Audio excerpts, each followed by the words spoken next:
The Crouch team with Highlands Elite Real Estate proudly presents this 3-bed, 2-bathroom home in the desirable Poplar Point subdivision in Rickman. This home sits on just under an acre with a 2-car garage and over 1,500 square feet of living space. It's the perfect blend of comfort and convenience. For more information, visit chadandamycrouch.com or call 931-979-1191. The Crouch team with Highlands Elite Real Estate is a proud sponsor of this broadcast on the UCR Media Network. Watson Chevrolet is proud to present the area's best selection of new and pre-owned cars, trucks, and SUVs. Watson Chevy's staff of experts are ready to get you into your next vehicle with unmatched service and knowledge. Stop in at 2350 Cookeville Highway and get your vehicle serviced by their highly trained professionals. Right now, you can save money on oil changes, regular maintenance, and battery installation. And remember, don't buy till you see Jason Fye. Watson Chevy is proud to be the presenting sponsor of the UCR Media Network. First Choice Family Care are local providers of complete family care for all ages, including physical and wellness checks along with x-rays. First Choice Family Care is your local stop for primary and urgent care along with sports physicals, lab services, and more. Visit firstchoicebirdstown.com or call 931-864-3232 for more information today. First Choice Family Care is proud to be the presenting sponsor of Pickett County Lady Bobcats and Bobcats basketball on the UCR Media Network.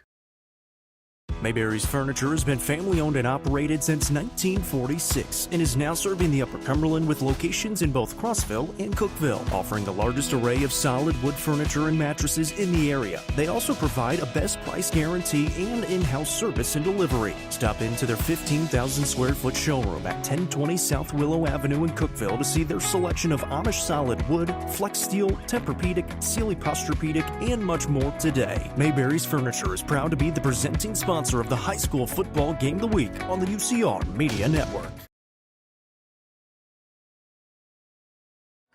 Welcome into Pickett County High School for Day 2 of the Pickett County Thanksgiving Classic presented by the People's Bank and Trust. Speaking of the People's Bank and Trust, let's bring you the starting lineups for Smith County and the USJ Bruins. For the Smith County Owls, 2-3 on the season, beating Jellicoe yesterday 89-75 for their second win in a row. Same starting lineup for them. Cohen Rigsby, Cooper Williams, Morgan Sinclair, Tyler Jones, and Lucas Cornwell. For the USJ Bruins, looking for their first win of the season, they fell to Pickett County yesterday 75-55. It'll be Houston Brassfield, Campbell Vales, Will Little, Jack Howard, and Brian Geeter, the 5 on the floor for the Bruins. Smith County, a big size advantage in this one, and especially with Lucas Cornwell there getting ready to tip up against Campbell Vales. Officials ready, and we are underway here in Day 2 of the Pickett County Thanksgiving Classic. Glad to have you along. Wherever you're tuning in from, make sure you let us know. Leave us a comment. Make sure you like the stream and give us a share as well. Live on the UCR Facebook page and YouTube channel. Quick entry pass to Williams inside. He'll go up with the right hand and get the finish. And Cooper Williams finds the first bucket of the ball game for Smith County. Mentioned they scored 89 points yesterday in a win against Jellicoe, putting up a lot. Lucas Cornwell, one of the players of the game in that one. USJ has the basketball for the first time. This one almost picked off by Williams. Bruins will reset. Vales with it, will move it to the right side with a left-handed dribble. He spins around and throws into the corner. Opening 40 seconds of this first quarter, poked from behind and stolen away. Here comes Rigsby with the basketball. He'll go up with the right hand and lay it up and in. And the first bucket of the ball game for Cohen Rigsby here with 7:07 remaining in the first. USJ just 7 players available. Beg your pardon, 8 players available in this one. 8 players dressed down. So they've only got 3 bench players over there here in this contest. They move it on the right wing, now looking down low, good post up inside, and able to get the finish down low is Houston Brassfield. First bucket of the day for the Bruins to make it 4-2, 6:44 remaining here in this first quarter. First game of 2 today. We'll have another one coming up between Pickett County and Jellicoe as Jones will fire the triple from downtown and knock it down. Tyler Jones has had a great start to the season for this Owls squad. Mentioned it, just 2 wins so far on the year, but they've played a really good schedule to start the season. Wins against Cumberland County 74-72 on Tuesday, and then beat Jellicoe yesterday 89-75. A Smith County team that'll get after you defensively, a ton of speed. They're going to try to score a lot of buckets in the transition. There's a handoff. Brasfield fires. Brasfield rattles it home, and Houston Brasfield has the first 2 buckets for the Bruins here in the first. It's 7-5 with 6 minutes remaining here in the opening quarter. Smith County back with it.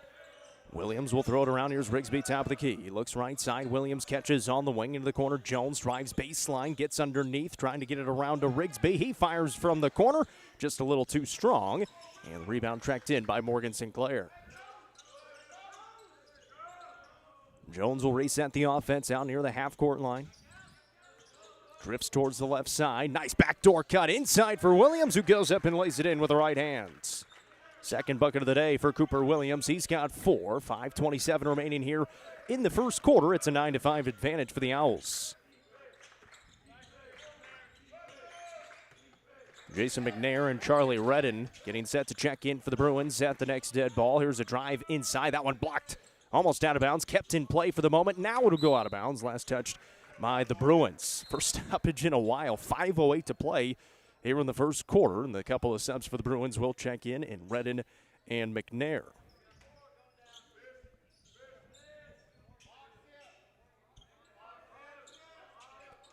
So Smith County will inbound with 5:08 remaining here in the second. After the turnover by the Bruins. 2 early buckets by Cooper Williams. Already 3 different guys have gotten into the score column for Smith County. 5 minutes remaining here in the first. Jones picks up, throws to Sinclair in the corner, fakes on the 3, drives, dumps off to Cornwell, tips it around and stolen away as Jackson McNair will take it. Beg your pardon, that's Jason McNair. Give it up top here to Vales. Vales had it picked off. Sinclair takes it away, 2-on-1. Williams keeps it himself with the right hand, cannot get the finish. And the Bruins now push the other way with 4:37 to play here in the first. Standing on the Bobcats logo here in Byrdstown. And once again, this is the Pickett County Thanksgiving Classic. So glad to have you along. Presented by Livingston Regional Hospital. Into the corner it goes. McNair open for a 3 try. That one misses short. Cornwell wrestling the rebound away. And Smith County will have it. 4:16 to go here in the first. Into the corner. Williams back out to Rigsby and around to Jones. Here's Sinclair now. Rigsby looks inside, back up top. Smith County moving it around. Trying to get it inside to Cornwell, and a foul is going to be called. This one's going to be whistled on the Bruins. Will Little picks up his first. First foul of the ball, game on either side. First foul on Little as Cornwell will get a rest. Isaac Gentry checks in for the first time for the Owls. 9-5. Smith County leads with 4:01 to play here in the first. And a timeout's going to be taken by Coach Bussell to save the 5-second violation. And it's going to be a full timeout, so we will step aside. You're watching the Pickett County Thanksgiving Classic, presented by Livingston Regional Hospital on the Watson Chevy UCR Media Network. At the Quality Family, we believe care isn't just a service, it's a promise.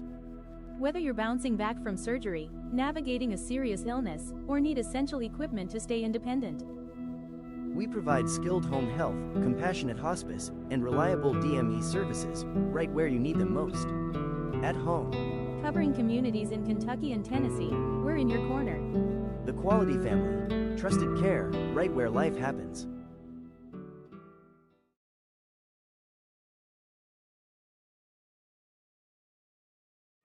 Welcome back to Byrdstown, day 2 of the Pickett County Thanksgiving Classic. Big shout out to Craig Cantrell and Cameron Hughes for running it yesterday. 3 games yesterday. The Smith County Lady Owls able to take down Pickett County for the second time this season. The Pickett County boys beat this USJ team, and the Smith County Owls on top of Jellicoe yesterday in day 1. Day 2 today. USJ taking on Smith County. Pickett County and Jellicoe coming up in game 2. The Owls will inbound. They throw it in. Sinclair up top. On the drive, Williams gets inside. Right hands. Can't get the leaner to fall, and it's rebounded back the other way now for the Bruins. Smith County leads 9-5. 3:48 remaining here in the first. Kick in the corner. 3 on the way from Brasfield. That'll fall a little bit short. It's an offensive board for Vales inside, and he'll get the putback to go. Campbell Vales, his first bucket. And he's got 2 points, 9-7. Smith County's lead with 3.5 to go here in the first. Nice cut by Sinclair. Got on the back door. Good pass by Jones. Missed it inside, but a foul is called.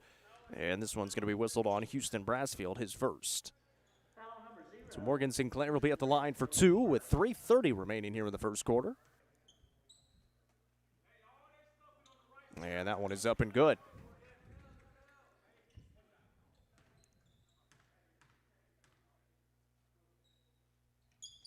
Sinclair knocks them both, 2 for 2 from the stripe. His first 2 points of the contest, and the lead back to 4 now for the Owls here in Byrdstown.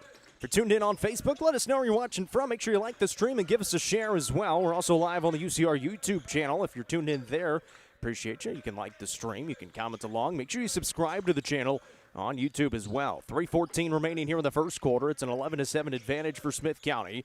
Bruins with the basketball. Bales will back it up towards the half-court line, being guarded tightly by Williams. Puts it on the deck, throws it to the right side.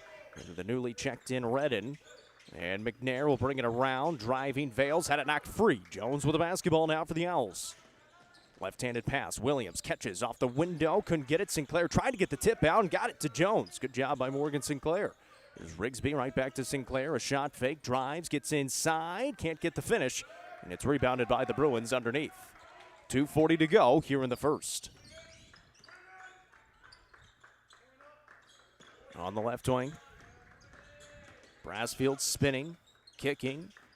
Here is Redden on the drive. He'll throw it up. He lost the basketball, got it back. Good defense underneath by Gentry. It's going to go out of bounds and stay with the Bruins underneath with 2:22 remaining here in the first. Cornwell back in. Knox Jones is coming in for the first time for Smith County. Bruins trying to make a sub. And they'll have to wait. They're trying to bring in Chatham Gorski. That one's off the mark, and the rebound by Rigsby. Here come the Owls with 2:17 to go in the first. Back door. Nice cut by Jones. Tracks it down from going out of bounds as the pass was a little bit out in front of him. Ends up being a turnover, and USJ's got the basketball. 2 minutes to play here in the first quarter. Just a 4-point lead right now for Smith County. McNair with the basketball on the top of the key will move left side. Goes back right. Here is Vales. Being guarded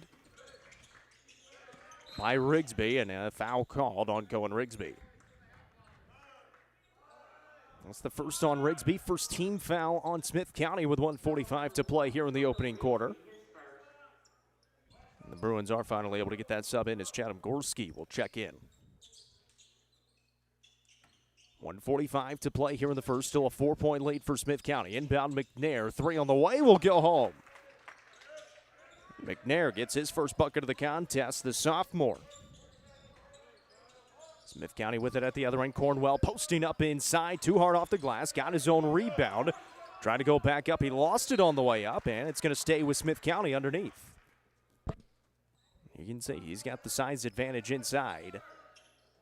And being defended pretty well right now by USJ. Inbound here to Rigsby in the corner. Spins out of a double team, drives left baseline, finds an open shooter. This is Jones right back to Tyler Jones. He'll fire it away. That one misses. Cornwell tried to slap at the basketball and got a lot of the body in the process. Is going to pick up a foul.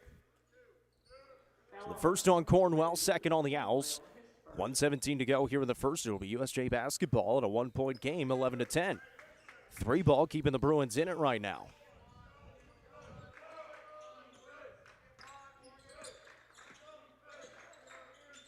Deep one on the way again. Brassfield knocks it down. His second made 3 here in the first quarter. It's a 2-point lead for the Bruins. Here is Knox Jones. We'll give it up top Sinclair. 57 seconds to play here in the first. Around it goes Tyler Jones. On the deck for Rigsby. Sinclair catches, drives, right-hand floater. No, and the rebound underneath for the Bruins. 45 seconds to play. Mills brings it across with a right-handed dribble and off to McNair. McNair's going to fire it away from way downtown. That one was short, and Cornwell the rebounds. 33 seconds remaining here for the Owls with the basketball, trailing by 2 now, 13-11. Tyler Jones brings it across the timeline, lets the clock run down with 24 seconds. Trying to get a little bit of separation. Going to bounce it off to Rigsby and gets it right back with 18. And lets it run some more with 15 seconds. Creates the separation with 10. Bounces off Rigsby. Drives inside. Rigsby right to the basket. Lays it up and in. 1 second here from half court. Vales cannot get it to go, and we've reached the end of the first, and we're all knotted up at 13 apiece between Smith County and USJ. You're watching Day 2 of the Pickett County Thanksgiving Classic presented by Livingston Regional Hospital on the Watson Chevy UCR Media Network. Nelson Trophy and Screen Printing is proud to support student athletes and athletic departments throughout the Upper Cumberland. They are also proud to sponsor Nelson Trophy and Screen Printing's Player of the Game on this broadcast. From trophies to t-shirts, they can do it all. Be sure to stop by and see them at 120 Circle Drive in Allgood or give them a call at 931-537-9559. Nelson Trophy and Screen Printing, proud sponsor of this broadcast on the UCR Media Network. Sonia Brown is a full-service realtor and is licensed across the state of Tennessee, listing and selling residential and multifamily, land and farms, commercial and industrial properties. Sonia handles the sale from start to closing and beyond. Let her put her 30-plus years of experience to work for you. Sonia Brown with American Way Real Estate has been supporting student-athletes in the Upper Cumberland since 1990. You can reach Sonia Brown at 931-979-7145. Sonia Brown, realtor with American Way Real Estate, is proud to support this broadcast on the UCR Media Network. First quarter in the books between Smith County and USJ here in Day 2 of the Pickett County Thanksgiving Classic. Glad to have you along. My name's Jacob Vincent, joined by the beautiful Desiree Vincent on camera today. It's been a little while, but she's back and running the camera here in Byrdstown. Glad to have you along live on the UCR Facebook page and a YouTube channel as USJ and Smith County all knotted up after the first 13 points apiece. 4 different scores for the Owls, 3 different scores for the Bruins. Bruins being led by Houston Brasfield. 8 points in that first quarter. He's got 2 made triples. Here's a little pressure from the Owls, and they create the turnover as Rigsby is able to track it down. Jones will bring it into the front court as they try to get the offense going into a little bit of a rhythm here. Here's Williams. The first 4 points of the contest, and then have slowed down since. And the 3-ball mentioned has been keeping USJ in it. Here's a 3-ball by Sinclair. He can knock it down with the best of them, and he hits his first of the ball game. He's got 5, and it's now a 16-13 advantage for Smith County. 7:25 to play here in the second quarter. Stepping through as Vales into that right corner. Now he drives, gets bumped, kicks in the corner, a 3 on the way, and rattles it home. The Bruins hit another. Charlie Redden from the corner that time. They're in the deep balls here early on. We're all knotted up at 16. Jones drives, gets inside, all the way to the basket, right past the defense, and lays it in for 2. And Tyler Jones now with 5 points as well. A nice left-handed lay. 6:54 to play here in the second quarter. Back to a 2-point lead for the Owls. Bruins, this is Redden with it. Will go on the right side. Here is Brasfield. Thought about a deep one. He's already hit a couple of them. Hands off. McNair brings it around. 6:38 remaining here in the second. Bruins moving the ball around the top of the perimeter. Now we'll reset. Vales on the drive. Lost it. Able to keep possession. Kicks in the corner. Redden with a basketball. And we've got a foul off the ball inside. And it's going on Lucas Cornwell. And that's the second personal on Cornwell. And Coach Bussell pleading with his post player to please stop.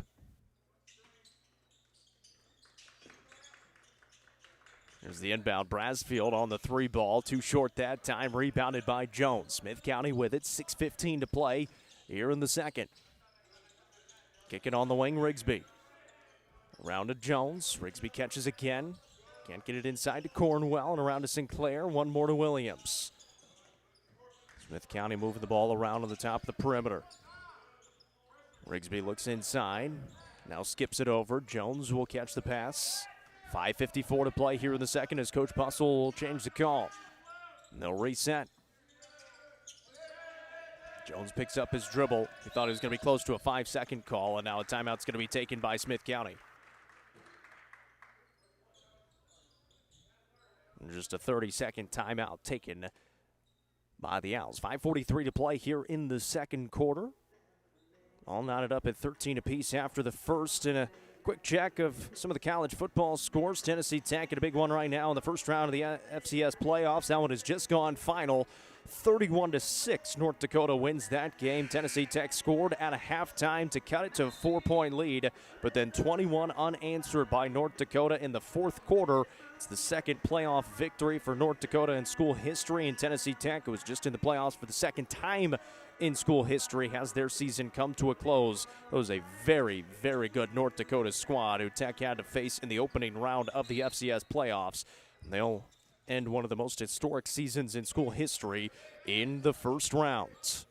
Obviously, Tennessee in a big one right now. They're playing Vandy. They were up 7-0 at last check, nearing the end of the first quarter in that one. 5:33 to play here in the second quarter. Backdoor cut. Williams gets inside and lays it up and in. Nice drawn-up play out of the timeout for Coach Bussell and the Owls. And Williams has 6 here in the first half. 5:22 remaining in the second quarter. 4-point advantage for Smith County. Once again, we'll have Pickett County and Jellicoe coming up after this one, presented by Livingston Regional Hospital. Hope you stick around for it. Another 3 on the left wing. This time cashed in again by Redden. That's his second made 3 here in the first half. And again, the 3 ball keeping the Bruins in it right now. They've only got 2 two-point field goals. They've got 19. No free throws. Williams, a drive, rebounded by Jones. Kick it out to Tyler Jones. Knox Jones will pick it up now in the corner. He picks up his dribble, looks around, and up top it goes to Sinclair. Bring it around to Rigsby. Got it to Williams. Trying to drive. Keeps possession. Goes up off the window. No. Knox Jones another rebound, and we'll get the finish with the left hand. Nice job by the freshman. His first bucket of the ball game. He gets the finish after the offensive board, and it's a 3-point lead for Smith County. 22-19, 4:25 to go in the second. Redden will fake on the 3 and give around to Brassfield. Brassfield puts it on the deck, gets inside, kicks off. To the corner it goes. Redden catches. There's Brassfield again. We'll bring it around to McNair. 4:09 remaining here in the second. Coach Jeff Jones barking out some instructions to his team, trying to direct some traffic. McNair sets up the offense. A little bit of confusion here for the Bruins. A screen set. McNair on the drive, gets underneath, wraps it along the baseline, around to Brassfield for the open 3. Missed it that time. Rebound. Hauled in by the Owls as Tyler Jones is able to track it in. He'll throw it ahead to Williams. Now Sinclair. Down low. Knox Jones open for a second. Nice shot fake. He'll go up and be fouled. And a nice job by Knox Jones. Draws the foul and will have 2 free throws.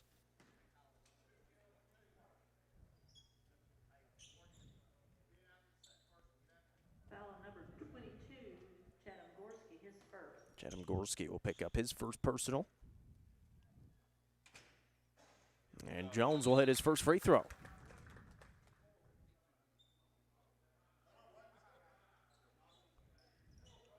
The Bruins going to burn a timeout here as well. It'll be a full timeout. We'll step aside. Day 2 of the Pickett County Thanksgiving Classic presented by Livingston Regional Hospital on the Watson Chevy UCR Media Network.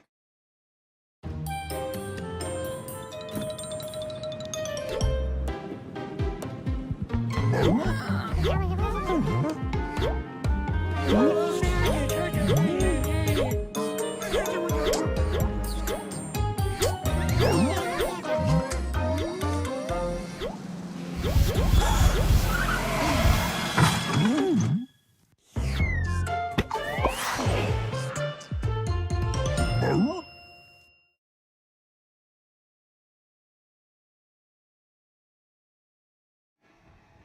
23-19, Smith County's on top. 3:39 remaining here in the second quarter of the Pickett County Thanksgiving Classic. Smith County taking on the University School out of Jackson, the Bruins of USJ, all the way out in Jackson, Tennessee. They've been making this trip for quite a few years now here to Byrdstown for the Pickett County Thanksgiving Classic and become a mainstay, them and Jellicoe as well.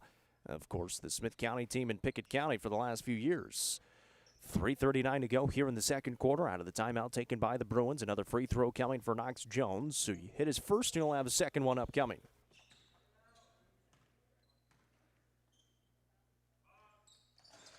And able to hit them both. And Jones now 4 points here in the second quarter. The freshman gets some more playing time here in this second frame for the Owls. 3:36 to go here in the second. A 5-point lead for Smith County, 24-19, and a whistle and a foul in the backcourt called on the Owls. This one's going on Morgan Sinclair. Got a little bit too aggressive into the body. His first. Team second here in the second quarter. Still 3:32 to go in the second.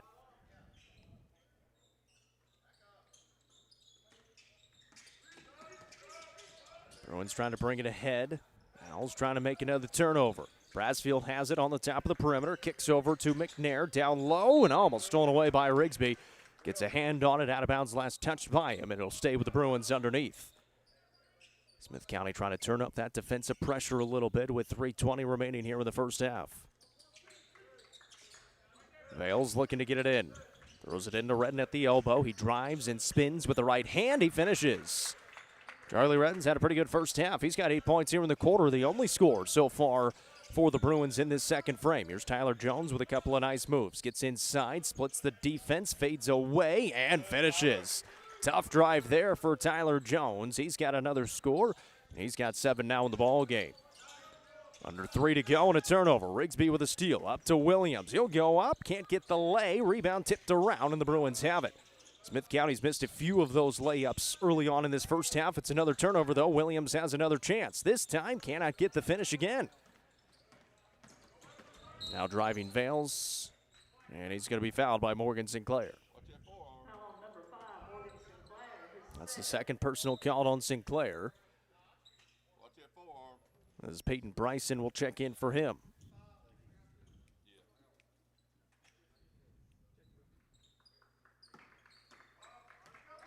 So Bryson in for Sinclair with 2:35 remaining here in the second. Bruins with a basketball, trailing 26-21. From the elbow, that jumper no good from Redden and rebounded by the Owls. Here comes Williams. Crosses over, gets inside. Left hand this time. He's able to get the finish. Cooper Williams, 8 points in the first half to lead the way right now for Smith County. 2:15 to go. Stepping into a deep ball. That one's off the mark. Williams on the push again. Kicks. Rigsby can't fire it. Skip it around. Last touch by McNair and out of bounds. It'll stay with Smith County here on this near sideline. 2:02 to go here in the second. Smith County still with the basketball. Jones will give to Rigsby. He fakes the three, puts it on the deck, and flies it away and connects. Going to Rigsby from downtown. He's got 7 first half points, and this is a very balanced attack for Smith County, and now another turnover. This is traveling in the backcourt there is Vales, and Smith County will get it back again, now leading by 10, 31-21. 1:48 to go in this second frame. Jones inbounds Rigsby. Brings it around. Here's Bryson. Right-handed dribble right back to Tyler Jones. He'll swing through, get inside, pulls up from 14 and hit. Tyler Jones gets to his spot. He's got 9 in the first half, 6 of them coming here in the second quarter. It's now a 12-point lead for Smith County. Biggest of the ball game so far. Here's McNair ahead of the pack from the right wing. He'll fire it away. Can't get that 3 to go. That's what had kept the Bruins in the game was the deep ball. Can't get that one on the finish. Vales inside, runner doesn't fall, and it's rebounded by Williams after the tip out. Here's Tyler Jones. He'll cross and drive. Spins around, backdoor Bryson, got it to Rigsby. He'll give over. Here's Williams on the wing. That one deflected and stolen. Vales has it. Vales inside, blocked out of there by Williams. It's going to stay with the Bruins underneath. 1:21 to go here, second quarter, 12-point lead for Smith County.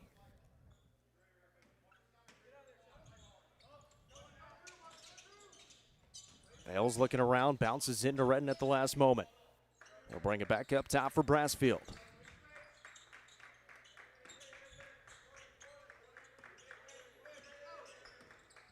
Vales will try to set it up and throws to Brasfield again on the left wing. Smith County just staying in front defensively right now, not giving anything easy for this Bruins squad. 1 minute to go here in the first half. On the drive, Vales steps through, trying to keep his footing, steps up, and he walks. Oh, they called 3 seconds in the lane anyways. So it's turnover by the Bruins. And Smith County will have it back again, leading by 12 with 51 seconds to play here in the quarter.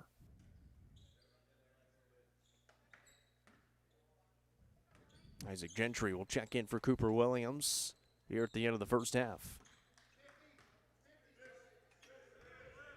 Jones across the timeline will set it up with 40 seconds on the clock.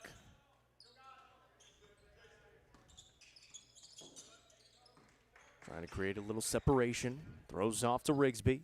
30 seconds now for the Owls. Trying to run the clock down and take the final shot. Here's Jones. Knox will put it on the deck with the right hand throw to Tyler. Now 17 seconds. Getting it down to 10 seconds. Creates the separation. He drives right past his defender, but he had it knocked free and a foul. And Tyler Jones earns a couple of tries at the line with 7.2 on the timer.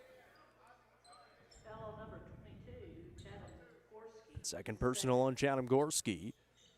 Team second. Here in the second.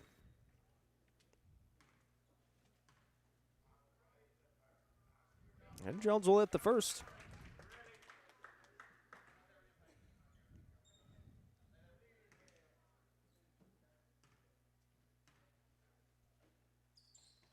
Goes 2 for 2, and now the Owls 6 for 6 from the charity stripe here in the first half. They lead by 14 with 7 seconds to play. Inbound to Vales, goes behind the back, takes it all the way, dumps it off to Gorski, but he's blocked out of bounds by Jones, who's able to get back in time. 1.4 still on the clock here for the Bruins as they'll inbound underneath the basket. Vales will inbound from the right side.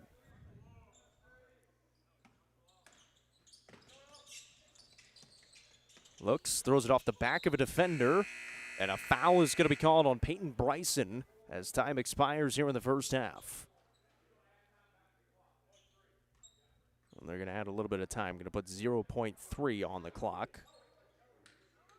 Foul is called on Peyton Bryson.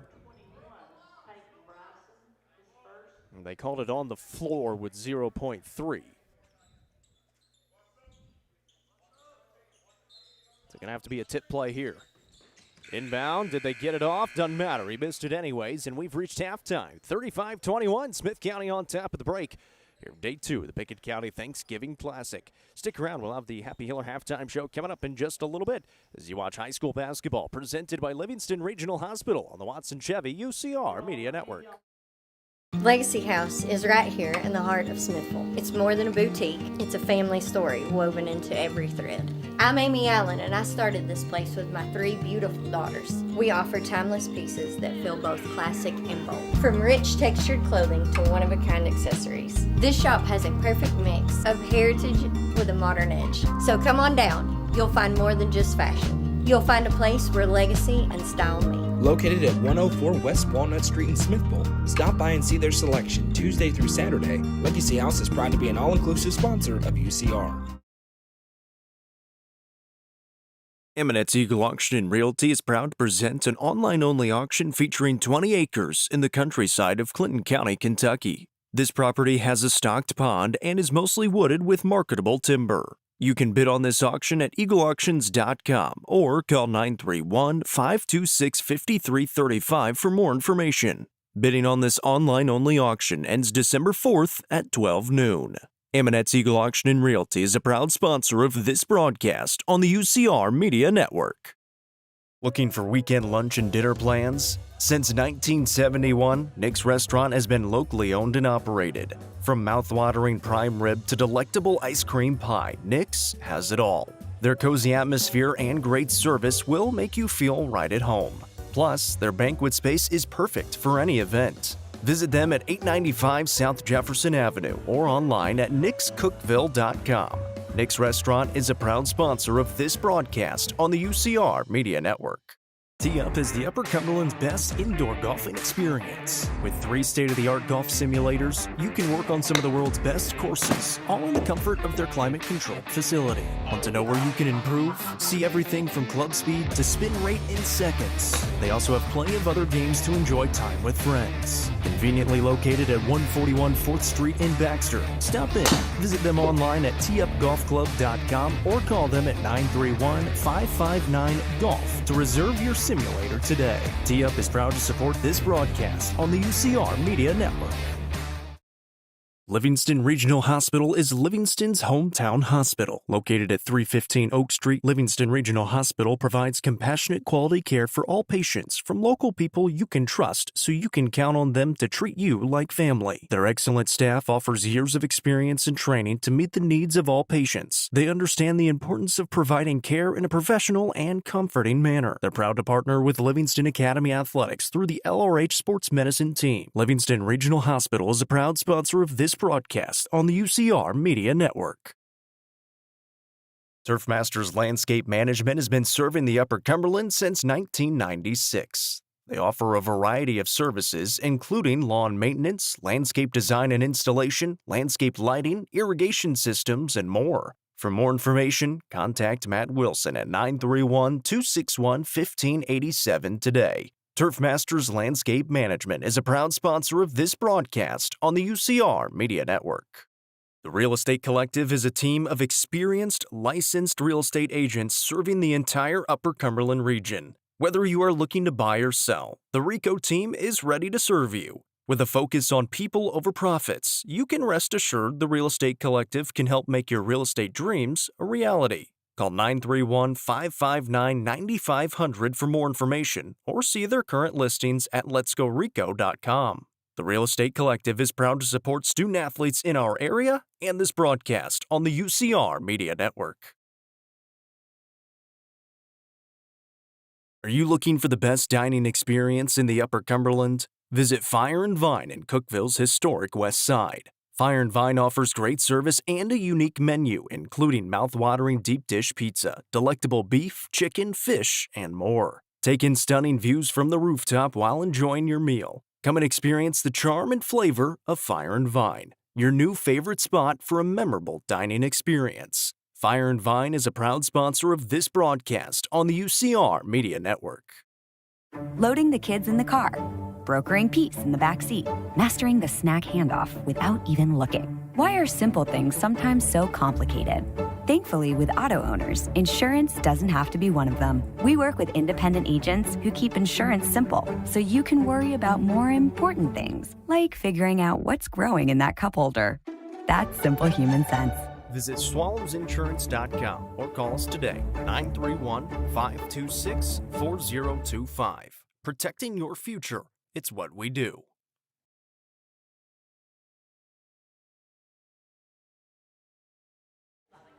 Welcome back here at halftime. It is the Happy Hiller Halftime Show. Visit happyhiller.com for all your heating, cooling, plumbing, and electrical problems today. That's happyhiller.com. Halftime lead for the Smith County Owls here in day two of the Pickett County Thanksgiving Classic presented by Livingston Regional Hospital.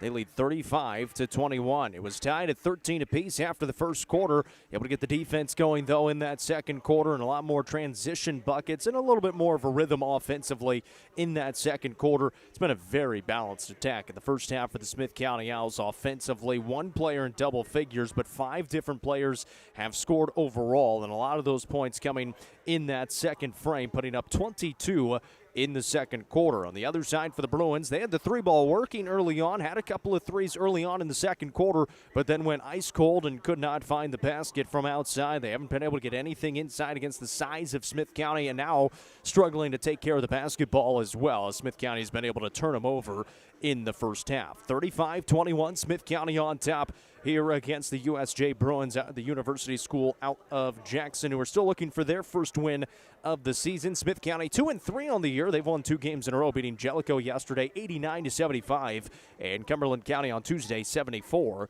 Let's bring you the scores from the first half. Tyler Jones leads the way for Smith County. He's got 11 points. Cooper Williams has 8, and Cohen Rigsby has 7. 5 points for Morgan Sinclair and 4 for Knox Jones. For the USJ Bruins, they've got 4 different scores, 2 of them with 8 points. Charlie Redden has knocked down a couple of threes. He's got 8 points. And Houston Brassfield has knocked down a couple of threes. He's also got 8 points in the first half. 3 points for Jason McNair and 2 for Campbell Vales. 35-21, the halftime lead for the Smith County Owls. Make sure you stick around. Second half action coming up in just a little bit. This has been the Happy Hiller Halftime Show. Visit happyhiller.com for all your heating, cooling, plumbing, and electrical problems today. That's happyhiller.com. High school basketball presented by Livingston Regional Hospital right here on the Watson Chevy UCR Media Network. The Crouch team with Highlands Elite Real Estate proudly presents this 3-bed, 2-bathroom home in the desirable Poplar Point subdivision in Rickman. This home sits on just under an acre with a 2-car garage and over 1,500 square feet of living space. It's the perfect blend of comfort and convenience. For more information, visit chadandamycrouch.com or call 931-979-1191. The Crouch team with Highlands Elite Real Estate is a proud sponsor of this broadcast on the UCR Media Network.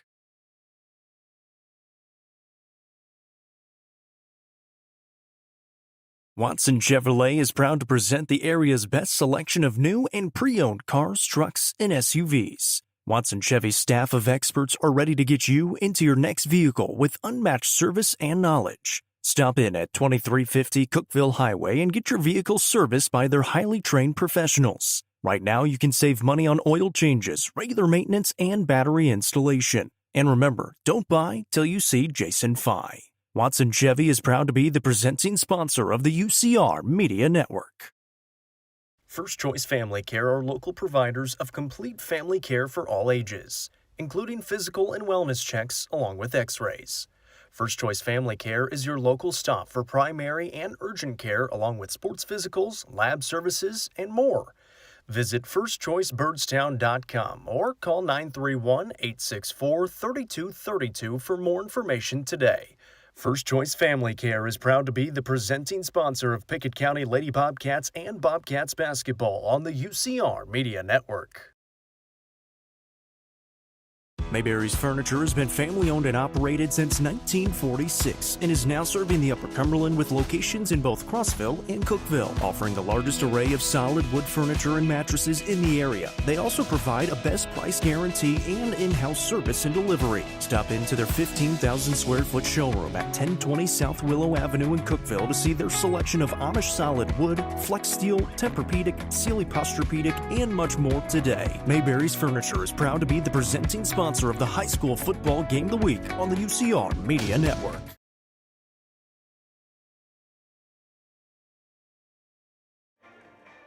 Back here at Pickett County High School, Smith County taking on the USJ Bruins here in day 2 of the Pickett County Thanksgiving Classic. Glad to have you along live on the UCR Facebook page and a YouTube channel. I'm Jacob Vincent, joined by the beautiful Desiree Vincent on camera this afternoon. 2 games today, Pickett County and Jellicoe coming up after this one. Smith County got a win against Jellicoe yesterday, 89-75. Pickett County beating USJ 75-55, and everybody getting some playing time for the Bobcats yesterday. Should be a fun one with Pickett County and Jellicoe, 2 teams that want to get out and run coming up in game number 2. Smith County starts with the basketball first here in the second half. They'll be moving from left to right. And their away black uniforms, the Bruins, the home team, coming out in a zone defensively here, it appears. Maybe a little bit of a matchup. Jones gives Sinclair. Cornwell trying to post up inside. Rigsby catches in the corner, and around it comes to Sinclair again. In the middle. Nice pass fake Williams. He'll go up, can't get the finish, and the rebound hauled in by the Bruins. Brassfield's got it. 7:26 to go here in the third. On the drive, right baseline side, and it's up and in for USJ is Will Little for the first time today. Sinclair trying to take the charge underneath, didn't get the call. 7:12 to play here in the third. Rigsby with the basketball. Throws to Tyler Jones on the right wing. Top of the key, Williams around to Rigsby. Here's a corner pass to Sinclair. Williams catches. Rigsby again. Trying to get it into Cornwell. Jones throws it over the top. Cornwell, a nice catch in a double team. Goes up and finishes anyways. Lucas Cornwell finishes for the first time today. He's got 2. And it's 37-23, Smith County on top. 6:40 to play here in the third. Just getting started in the second half. Bruins get it across, and now it's lost out of bounds. And it is going to be Smith County basketball as Redden couldn't keep handle of it. 6:33 to go here in the third. The Owls get it back after another turnover by USJ. Jones with the left-handed dribble, move to that left side. Spins around, backdoor Williams, couldn't get it there. Drives inside, steps through, jumps up and throws to Rigsby. Williams has it. Cornwell catches inside, deep in the post. Has options around to Sinclair. He'll fire it away. That one won't go. Williams trying to track in the rebound, and it's hauled in by the Bruins as Little is able to take it out of there. 6 minutes to go here in the third. Fails on the drive, bounces off. Brassfield deep two. That'll go. Houston Brassfield's got a nice little shot. He's got 10 points in the ball game, just his second two. Sinclair on the drive, gets to the right baseline, tried to throw it away, and now he finds Cornwell. Cornwell spins, kick it out. Jones looks, now slows it down. 5:39 remaining here in the third. Jones being hounded by McNair, will throw to Williams. And they'll reset. Fakes the handoff. Rigsby catches. And it's stolen away. Redden just took it out of the hands of Rigsby, who's trying to get it off to Williams. Inside Brassfield, underneath, no. Good defense by Cooper Williams. Williams will try to bring it ahead now for the Owls with 5:08 to go, and he'll be fouled in the process as Charlie Redden gets into the body a little bit. His first personal. Isaac Gentry will check in for Smith County for Sinclair with 5:08 to play here in the third. First team foul on the Bruins. Williams will have the inbounds. Gets a screen from Rigsby, gets inside, gets tripped up, and a foul called. That one's going on Redden again. That's his third now, quickly. Only player in foul trouble. He's got 3. Morgan Sinclair does have 2 for Smith County. He's on the bench right now, getting a little bit of a rest. 4:57 to go here in the third. Inbound Rigsby can't get the 3 off, and he'll be fouled. This one's going on Will Little, his second. That's already the third team foul with 4:55 to play here in the third quarter.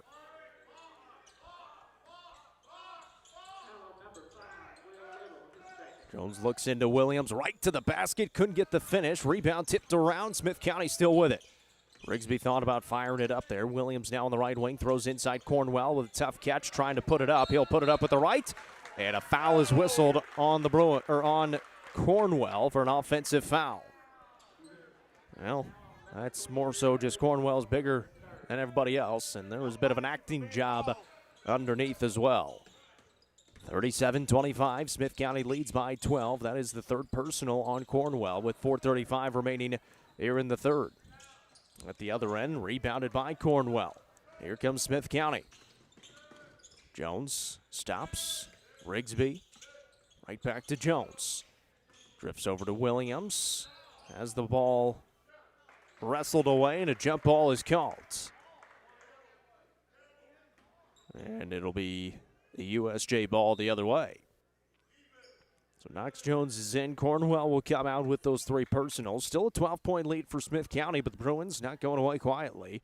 They lead this third quarter so far, 4-2. A little full court pressure here for the Owls, a little 2-2-1. And they able to create the turnover. Jones inside, lays it up and in for 2. Nice job by Tyler Jones. He's got 13 in the game to lead the way. 39-25, 14-point lead for Smith County. At the other end, McNair at the basket. He gets it to go off the window. Jason McNair's got 5. Here's Williams at the other end. He'll go up and lay it in and get the answer right back. He's into double figures. He's got 10. 3:45 remaining here in the third quarter. 41-27. Smith County on top after the bucket by Williams. They got to hurry. Brassfield barely gets it across. And now ripped out of bounds. Going to stay with the Bruins underneath.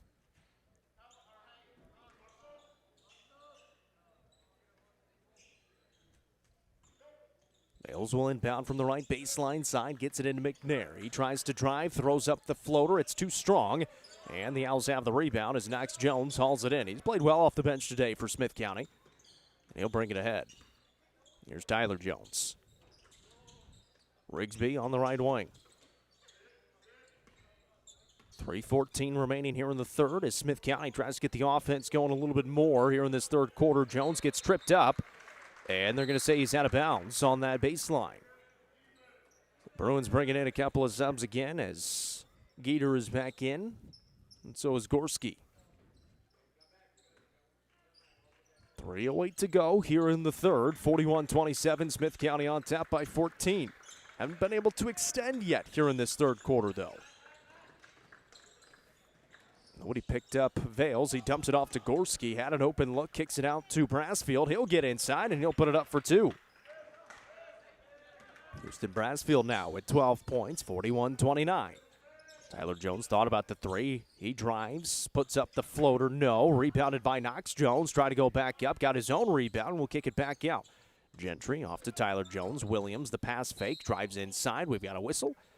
And no shot. They call a foul on the floor first on the Bruins.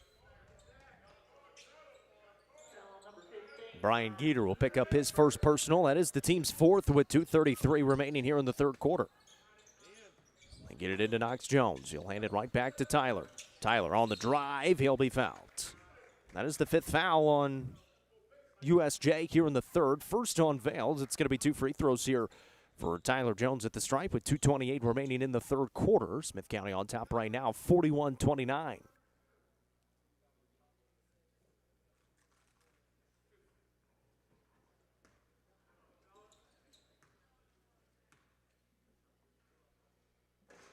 That's the first missed free throw for Jones. First miss for Smith County today as well. 6 for 6 before that one. And he's able to hit the second, though. Splits a pair. He's got 3 in the quarter now, 14 on the game. 13-point lead for Smith County. 2:27 remaining here in this third quarter. Pickett County Jellicoe coming up after this one right here on this stream. So make sure you keep it tuned in. We'll share it as well. 2:17 remaining here in this third quarter. The Nelson Trophy and Screen Printing player of the game from this one. Nice spin move by Vales, and he gets the finish on the turnaround. Just the second bucket of the day for Campbell Vales. He's got 4. Just over 2 to play here in the third. Backdoor Jones can't get it there. Got it to Williams, who's cutting to the basket, and he lays it in for 2.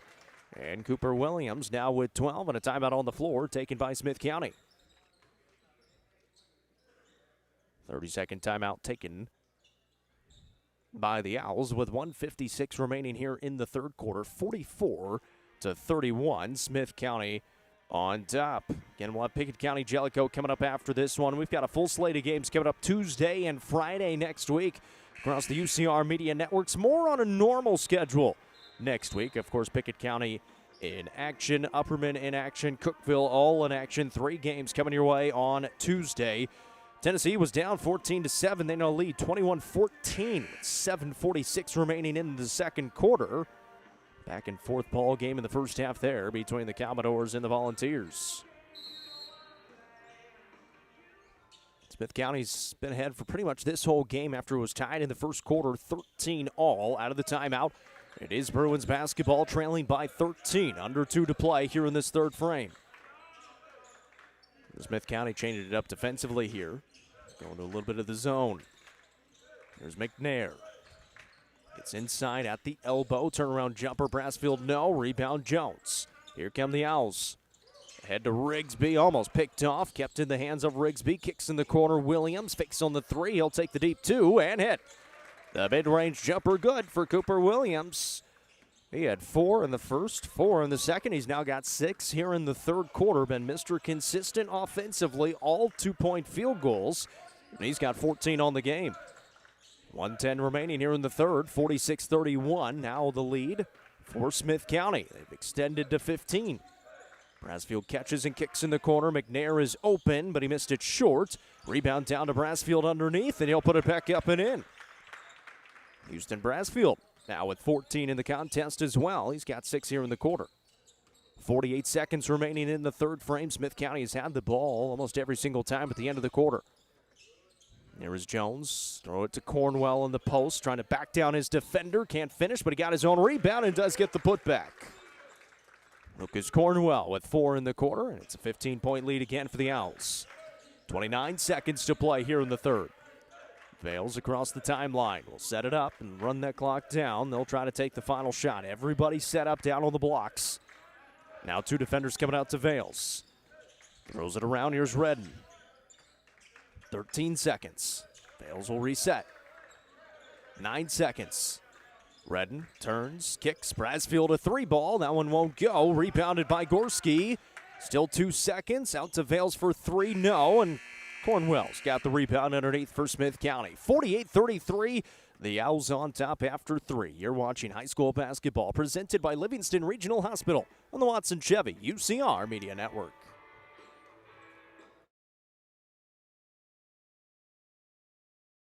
Watson Chevrolet is proud to present the area's best selection of new and pre-owned cars, trucks, and SUVs. Watson Chevy's staff of experts are ready to get you into your next vehicle with unmatched service and knowledge. Stop in at 2350 Cookeville Highway and get your vehicle serviced by their highly trained professionals. Right now, you can save money on oil changes, regular maintenance, and battery installation. And remember, don't buy till you see Jason Fye. Watson Chevy is proud to be the presenting sponsor of the UCR Media Network. First Choice Family Care are local providers of complete family care for all ages, including physical and wellness checks along with x-rays. First Choice Family Care is your local stop for primary and urgent care along with sports physicals, lab services, and more. Visit firstchoicebirdstown.com or call 931-864-3232 for more information today. First Choice Family Care is proud to be the presenting sponsor of Pickett County Lady Bobcats and Bobcats basketball on the UCR Media Network. Smith County leads as we get ready to start the fourth quarter of action here in the Pickett County Thanksgiving Classic. Smith County taking on the University School of Jackson. The Bruins out of Jackson, Tennessee, 48-33. They lead it. Smith County leads it, and they'll start with the basketball first. It's been a very balanced attack offensively. 2 scorers with 14. Cooper Williams and Tyler Jones each with 14. Everybody else has at least 4. And an offensive foul is called here on Cohen Rigsby. Foul on number 1, Coco Rigsby, his second. So it'll be Bruins basketball after the offensive foul by the Owls. Smith County put up 89 points yesterday in a run-and-gun game. This time they've got 48 to open up the fourth, and they create a turnover. Here's Rigsby ahead to Williams. Puts it on the deck, brings it back out on the perimeter. Now Jones with the basketball. Sinclair looks, trying to double Cornwell inside, so somebody's going to be open out on the perimeter. Jones will drive inside, gets in the middle of the paint, rises up and connects, and he's got 16 in the ball game as he opens up the fourth quarter with a score. 50-33, Smith County's biggest lead of the ball game at 17. 7:07 remaining here in the fourth. McNair throws over to Vales on the right wing. He drives and kicks. Redden in the corner for 3. No good that time, and Williams has the weak side rebound.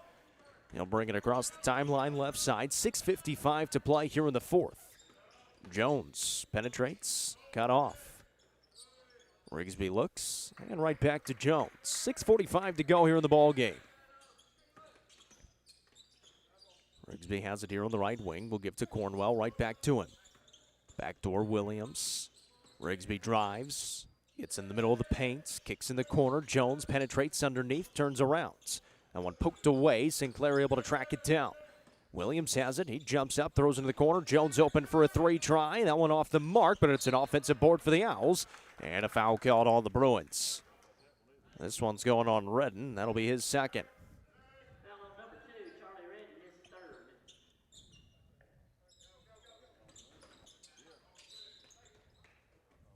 It'll stay with the Owls underneath after it was deflected by the Bruins. 50-33. Smith County on top. 6:18 to go here in the fourth. Jones throws it up top. Williams trying to tip it to himself. Will got it down low to an open Rigsby who puts it up and in. Nice job by Cooper Williams. Rigsby hasn't scored since the first half. He's got 9 now in the ball game, and it's a 19-point lead for Smith County. 52-33. Smith County looking for their 3rd win of the season and 3rd win in a row. Redden will have it here on the right wing. Owls will travel to DeKalb County coming up on Tuesday. Non-district game, obviously, in that one again. They won't start district play for a little while. On the drive, Vales too strong. Rebound tipped around. They're going to get Cornwell with the personal.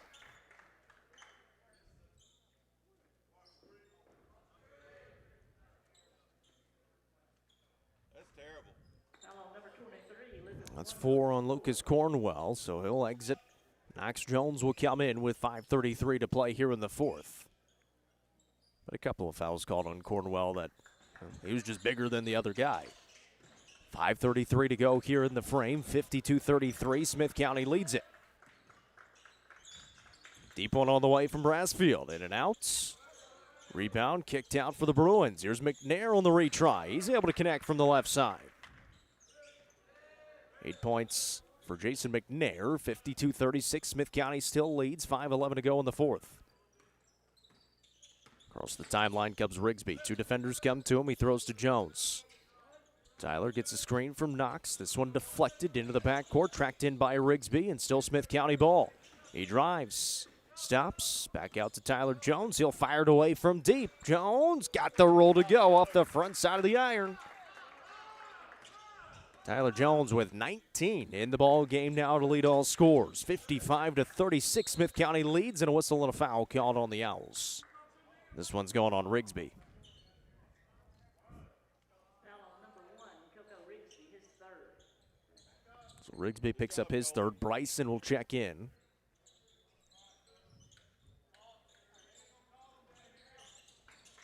Inbound to Brassfield around to the top of the key. Missed it short.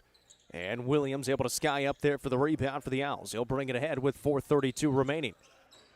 On the drive, Williams by himself off the window. And good. He'll be at the line for one. Foul on number 2, Charlie Redden, his fourth. Redden will pick up his fourth personal. That is the team's second here in the fourth quarter with 4:28 remaining.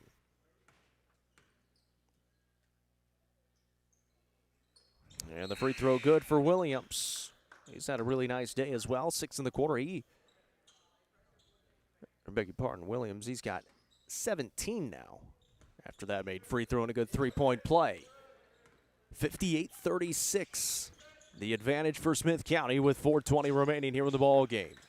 Brassfield catches on the top of the key.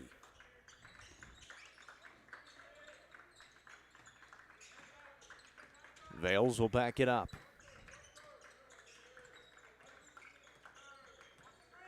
Sinclair sags off as he drifts to the left side.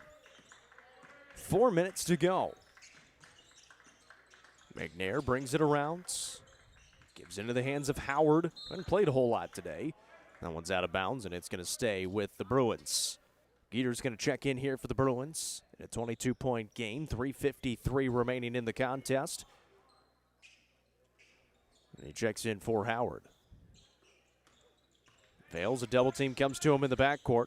Picks up his dribble, now looking around for some help. He throws it ahead. McNair's got it. He drives. McNair kicks. Brassfield a three. It's short. Rebound stolen away by Knox Jones underneath. And he's going to be fouled. This one's going on Brassfield. That's his second. Team's third. 2 away from the bonus for the Owls with 3:38 to go. Foul on number 0, Houston Bransfield, his second. Gentry in for Sinclair with 3:38 remaining. Owls on top by 22.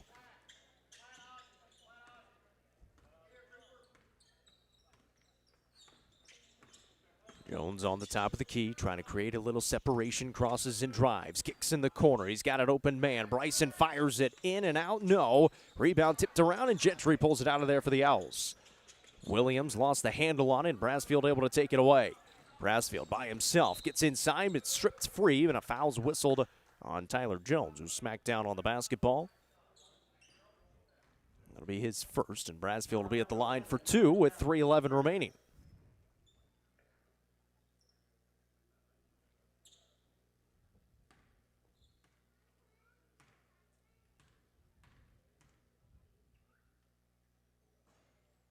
A little strong on the first one.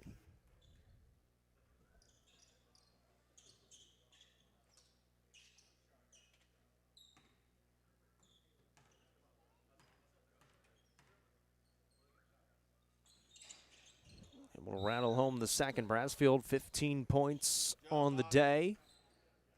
Smith County going to the bench again as Trent Vanatter will check in for the first time. 3:09 remaining in this one. 58-37. Smith County on top. And Coach Bussell starting to bring some of those subs in from the end of the bench.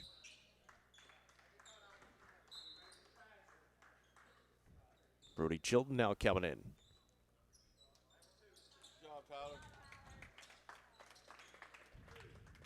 Tyler Jones will check out, and he finishes with 19 points in the contest. He played really well. Under 3 to go in this one. Vales trying to set it up for the Bruins. Pickett County Jellicoe coming up after this one. Moving screen called here on Will Little, his third personal. With 2:46 to play.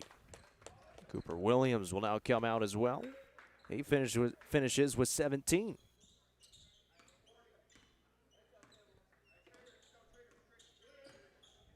Eli McCormick is in for the Owls. He catches here on the left side.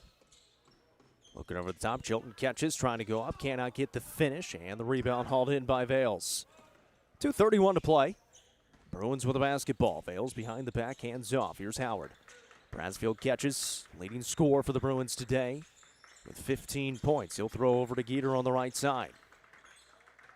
Now Vales will back it up. Gives over on the right wing. Shot fake by Little, puts it on the deck, kicks up top of the key for Geeter. He'll fire it away now, and that one won't go. Rebound by Gentry. Here come the Owls with just over 2 to play.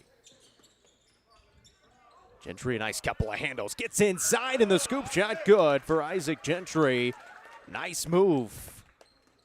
Finds his first bucket of the day. Open Howard in the corner. That one's too strong. Underneath rebound, though, for Bransfield. He's trying to go back up. Blocked away by the freshman Chilton, and right back into the hands of the Bruins. 1:34 remaining in this one. Smith County on top, 60-37. Vales trying to drive. Vales from 12 feet, able to get that floater to fall. And a couple of subs will come in here for the Bruins. McNair and Gorski re-enter. 1:20 to play, 60-39. Smith County leads. They've got the ball. Gentry keeps possession. He drives, picks up, and turned over. Bruins have it. 65 seconds to go.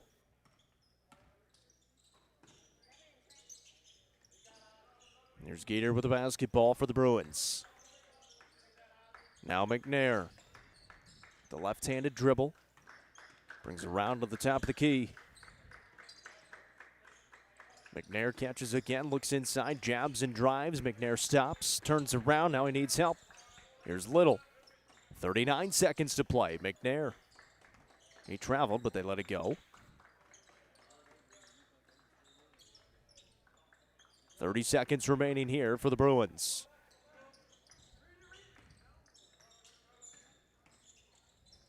Little's got it in the corner. Back out to McNair with 17. Drives and kicks. Geeter will fire the 3. It will not go, and Gentry's got the rebound with 10 seconds to go. He'll bring it across the timeline and run it out. And Smith County's going to get their third win in a row and their third win of the season. Final score 60-39. We welcome you into the post-game show as Smith County, their third win of the year. They improved to 3-3 on the year as USJ will fall to 0-4. Bringing the finals tallies, let you know what's coming up next. Smith County mentioned they're on the road to DeKalb County coming up on Tuesday as Tyler Jones led the way in scoring today, 19 points. Cooper Williams has 17, 9 points for Cohen Rigsby, 5 for Morgan Sinclair, Lucas Cornwell, and Knox Jones, each with 4. Isaac Gentry also had 2 points in the contest, as Tyler Jones will be your Nelson Trophy and Screen Printing Player of the Game. For the Bruins, they were led by Bransfield, who has 15 points, 8 points apiece for Jason McNair and Charlie Redden, 6 points for Campbell Vales, and Will Little had 2. Smith County improves to 3-3 on the year. They've won 3 ball games in a row and will play DeKalb County coming up on Tuesday as Tyler Jones is your Nelson Trophy and Screen Printing Player of the Game. The Owls win it. Final score 60-39. 39. Coming up next, the Pickett County Bobcats taking on Jellicoe here in Byrdstown. We'll have all the action coming your way in just about 15 minutes. You're watching high school basketball presented by Livingston Regional Hospital on the Watson Chevy UCR Media Network.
Welcome in, everybody, back to Pickett County as the Pickett County Bobcats get set to take on the Jellicoe Blue Devils here in day 2 of the Pickett County Thanksgiving Classic.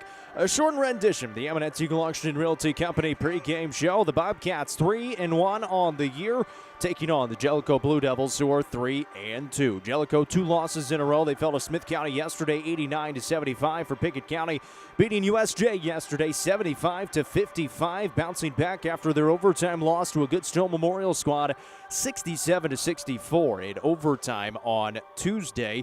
This Pickett County team played Jellicoe a couple of times last year, beat them 78-48 here in Byrdstown, and then beat them on the road in Jellicoe 72-56 as well. So playing them a couple of times last season. Jellicoe, though, returned everybody from last year's squad ready for this year. Obviously, this Pickett County team a little bit different from last year, but still very, very good.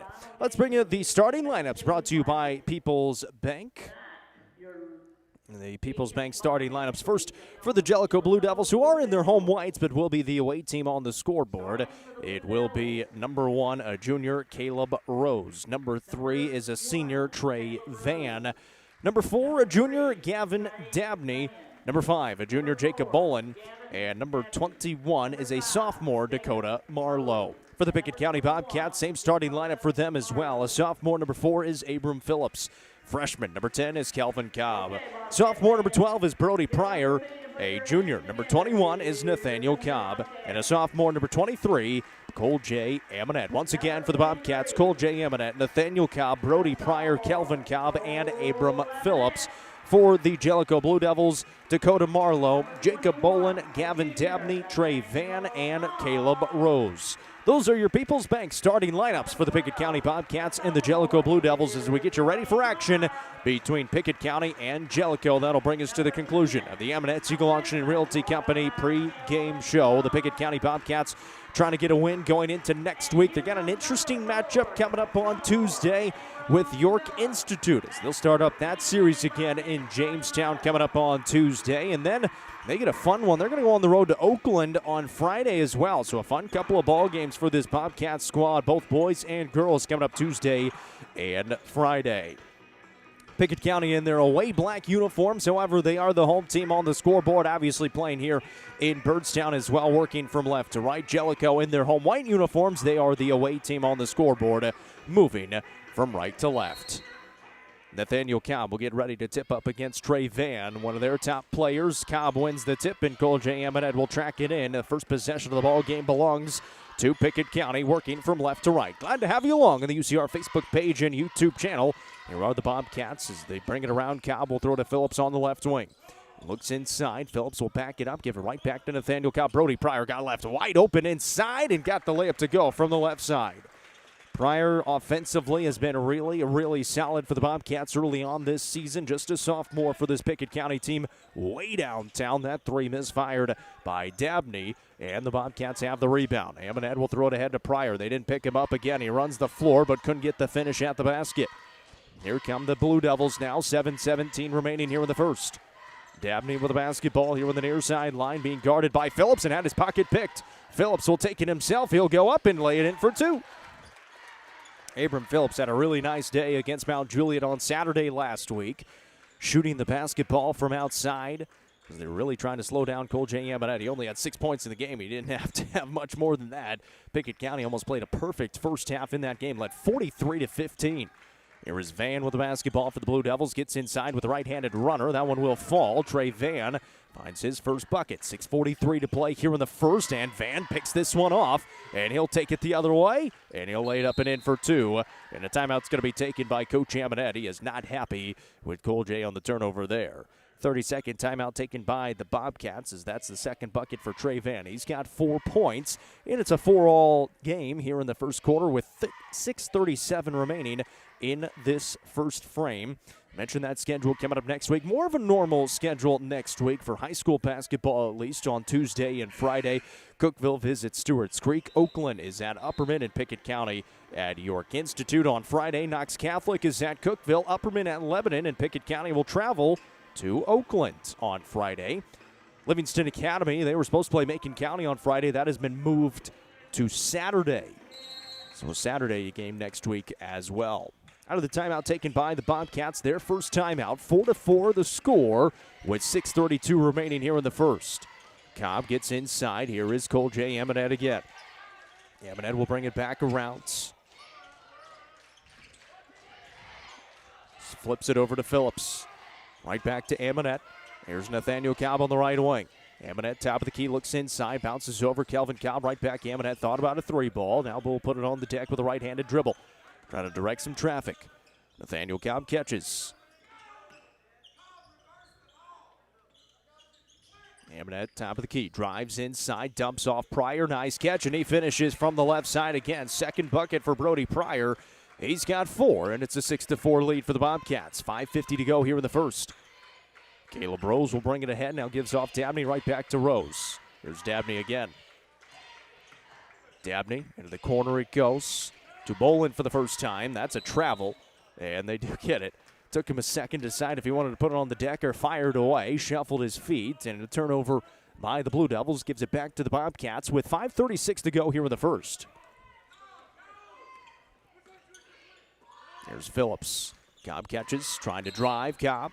And a foul whistled before the shot called on Jellicoe. This one's going on Jacob Boland. His first personal, first team foul here in the first quarter with 5:28 to go.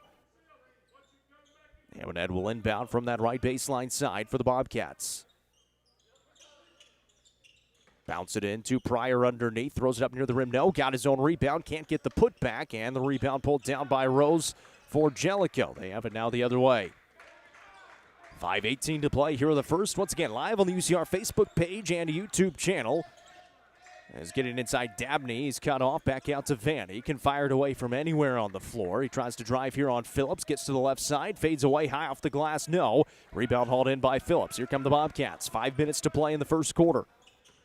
Phillips on the drive. He'll be fouled.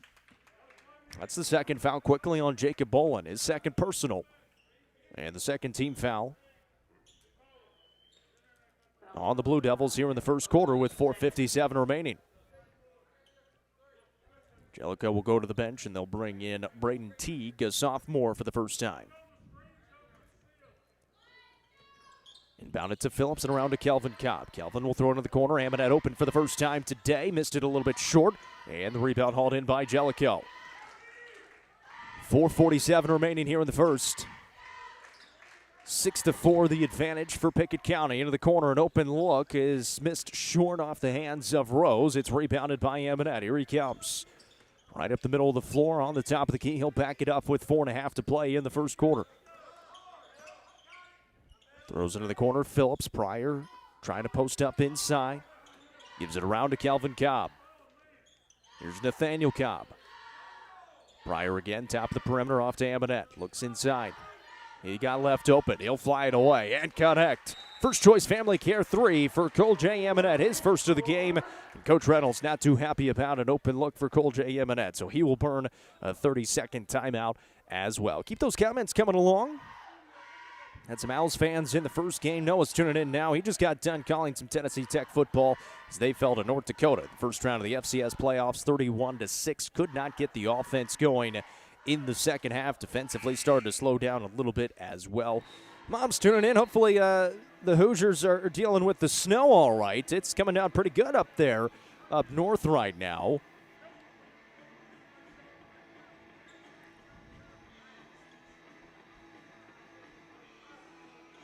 Nine to 4, Pickett County leads after the first choice family care 3 for Cole J. Amonette. 4:09 remaining here in the opening quarter as Coach Reynolds burns his first 30-second timeout of the ball game. Van brings it across, throws to Dabney in the corner left side. Dabney turns around. Good defense by Pryor. Gets a hand on the basketball, and now Amonette's got it for the Bobcats. He'll bring it ahead. Amonette inside, kicks in the corner. Kelvin Cobb will try the three. In and out. Pryor, though, the offensive board, can't get the putback. Got his own rebound. No good again. Gets his own rebound for the second time. Tries to get some space, and he finally finishes. Brody Pryor, 6 points in the first half. He gets another finish underneath. 11-4. Pickett County leads at the other end. Teague can't get the finish, but he gets his own rebounds. Throw it back out to Van. Toe taps the sideline, now drives inside. He gets bumped wildly in a wild shot. No call, and he missed it on the way up. Here's Amonette. He'll pull up from 16 feet. That one is good. Very reminiscent of the shot he made to tie it up at the end of regulation against Stone Memorial on Tuesday to send it to overtime. He's got 5 points here in the early going. It's a 13-4 advantage for the Bobcats and a turnover. Nathaniel Cobb's got the steal. He'll push ahead. Kelvin Cobb lays it up and in for 2. Defense turning into offense for Pickett County. They lead by 11. 2:52 remaining here in the first quarter. There's a skip around into the corner. 3 on the way. No good. And Kelvin Cobb, strong rebound. Smartly gets rid of the basketball on the way down as well and got it off into a guard's hand. Bernie's tuning in from Decatur, Illinois. Says 10 inches of snow there and still coming down. Yeah, there's a big old snowstorm up north in the Midwest in Indiana, Chicago, Wisconsin. That whole area around the Great Lakes, Lake Michigan. Sounds like we got a few people tuning in from up there as well. Hopefully you're staying warm. Here's Amonette in the corner for 3. He hits again. Another first-choice Family Care 3. His second made 3 here in the first quarter, and it's an 18-4 advantage with 2:10 remaining in the first frame. Coming up towards the end of the quarter, we'll take a check of the Milestone Physical Therapy scoreboard. Van cannot connect on the triple. There's been some interesting scores around the state of Tennessee in basketball. Jackson County played Eagleville today. Possible preview of a 1A state tournament matchup there. Here's Amonette on the drive, gets inside. Nice shot fake, and he'll finish through the contact. And Amonette starting to take over here in the first. Already into double figures, and now a steal by Moody. Kelvin Cobb skips. Amonette on the right wing, fakes the 3, gets to his spot, fading away. Can't get it to go. Rebound underneath. And it's going to be lost out of bounds, last touched by the Blue Devils. Evans will check in for the Bobcats.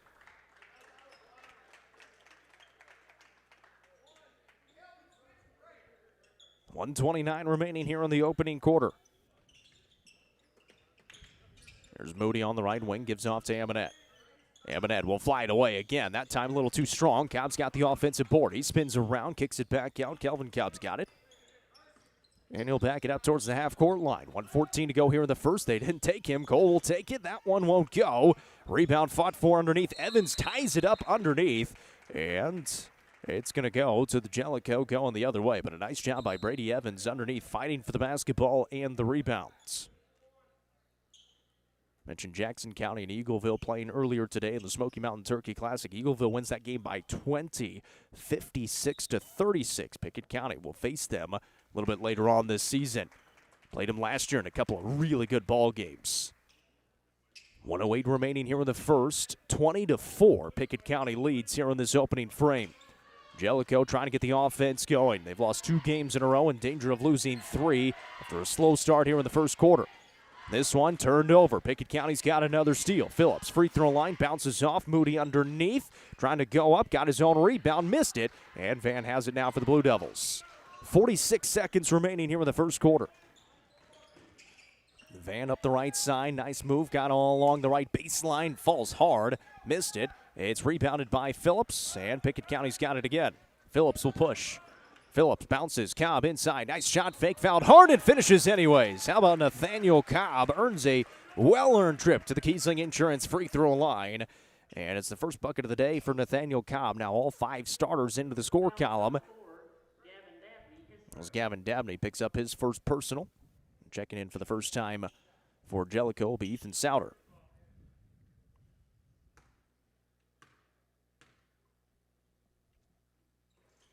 Cobb can't complete the three-point play at the Kiesling Insurance free throw line. 25 seconds remaining here in the first quarter. Dabney barely into the front court there, catches the pass. Gets cut off, now looking for help. Trying to step through, it's knocked away by Cobb and stolen.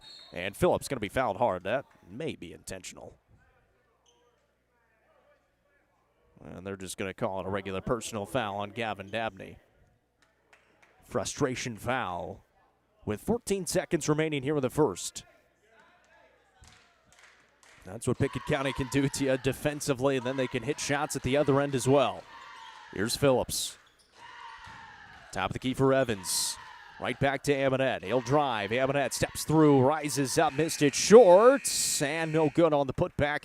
We've reached the end of the first, 22-4. Pickett County leads at the end of 1. You're watching Pickett County basketball, presented by Livingston Regional Hospital on the Watson Chevy UCR Media Network. Mayberry's Furniture has been family-owned and operated since 1946 and is now serving the Upper Cumberland with locations in both Crossville and Cookeville, offering the largest array of solid wood furniture and mattresses in the area. They also provide a best price guarantee and in-house service and delivery. Stop into their 15,000 square foot showroom at 1020 South Willow Avenue in Cookeville to see their selection of Amish solid wood, flex steel, Tempur-Pedic, Sealy Posturepedic, and much more today. Mayberry's Furniture is proud to be the presenting sponsor of the high school football game of the week on the UCR Media Network. At the Quality Family, we believe care isn't just a service, it's a promise. Whether you're bouncing back from surgery, navigating a serious illness, or need essential equipment to stay independent, We provide skilled home health, compassionate hospice, and reliable DME services right where you need them most. At home. covering communities in Kentucky and Tennessee, we're in your corner. The Quality Family. Trusted care right where life happens.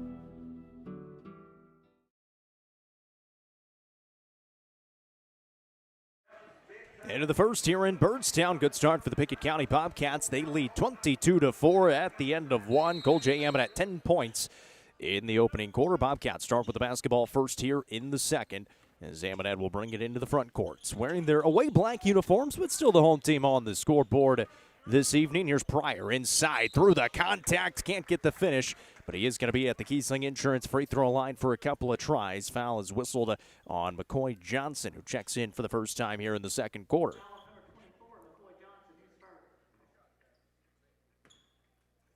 And Pryor will have a couple of tries here.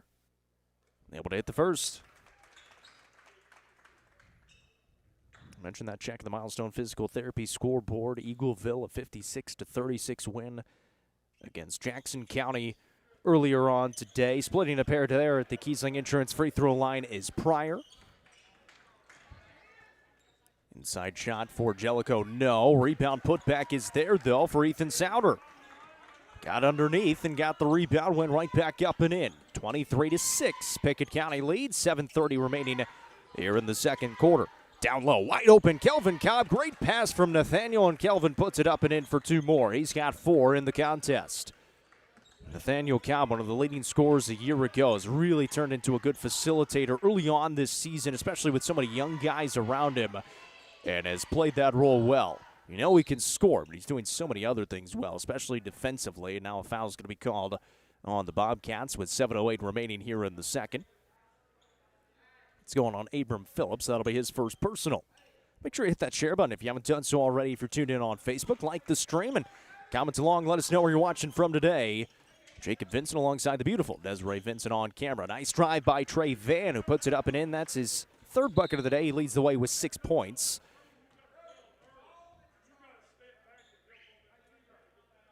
There's a turnover here by Pickett County, and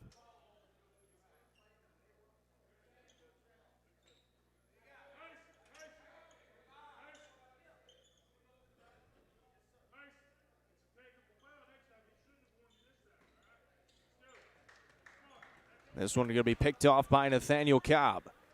Off to Phillips. Phillips will drive. A lot of contact, and he'll be fouled. This one's going to be called on Souter. Souter will pick up his first, and Abram Phillips will be at the Kiesling Insurance free throw line. Pryor's Auto Spot, home of the best truck and car repair service in Byrdstown. The expert mechanics at Pryor's Auto Spot are ready to get you back on the road quickly and professionally. Call 931-864-3926 to set up an appointment. Get a clear estimate with no hidden costs. Pryor's Auto Spot is proud to support the Pickett County Bobcats and Lady Bobcats. Phillips good on the first from the Kiesling Insurance free throw line. We'll have one more with 6:53 remaining here in the second quarter. On the way, and Reynolds at home. Bobcats lead now 19, 27-18 here in the second with 6:51 to go. Here is Van. Throws it ahead to Mason Ayers on the right wing. He drives, jumps up, can't finish. Amonette the rebounds. Amonette will bring it ahead. Off it goes to Moody, right back to Amonette, who sets up the offense with 6:34 to go here in the second quarter. There's Nathaniel Cobb. Down low, Phillips. Nice cut and a good feed as well. Nathaniel Cobb, another assist. Phillips the finish. He's got 6 in the first half. 29-8, a 21-point lead. Van through the defense. puts it up with the right hand, and he finishes. He's the only one getting some scoring right now for Jellicoe. He's got 8 points of the 10 for the Blue Devils. 6:08 to play here in the second. Cobb throws it to Moody. Moody got inside, and he'll finish. Max Moody with his first bucket of the day, and guess what? Another good pass from Nathaniel Cobb. Bobcats send it a double team. Van will kick off.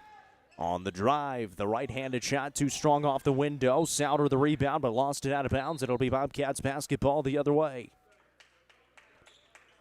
Pryor and Evans re-enter for Pickett County. Kelvin Cobb and Abram Phillips will get a rest. 5:48 to play here in the second quarter. And Cole J will bring it ahead. Broadcast today presented by Livingston Regional Hospital. Appreciate them for being the presenting sponsor of Bobcats basketball all season long, making it possible to bring you Pickett County basketball, the exclusive broadcaster of Pickett County basketball all season. Here's Nathaniel Cobb inside. He'll go up with the right hand, and he'll get the finish from that left side. Nathaniel Cobb, second bucket. He's got 4. Pickett County starting to lay it on here in this second quarter. 33-10 they lead. Almost create another turnover, but Johnson able to get through it. A right baseline jumper from Van off the mark. Amonette wrestling it away from a few different guys. It's now 5-on-1. Cobb throws it up to Pryor, and he'll get the finish with the right. Brody Pryor just the tip with the right hand, but it's enough. Van at the other end. He didn't get back, so he was wide open at the other end. He'll put it up and in for 2. 4:52 to play here in the second quarter.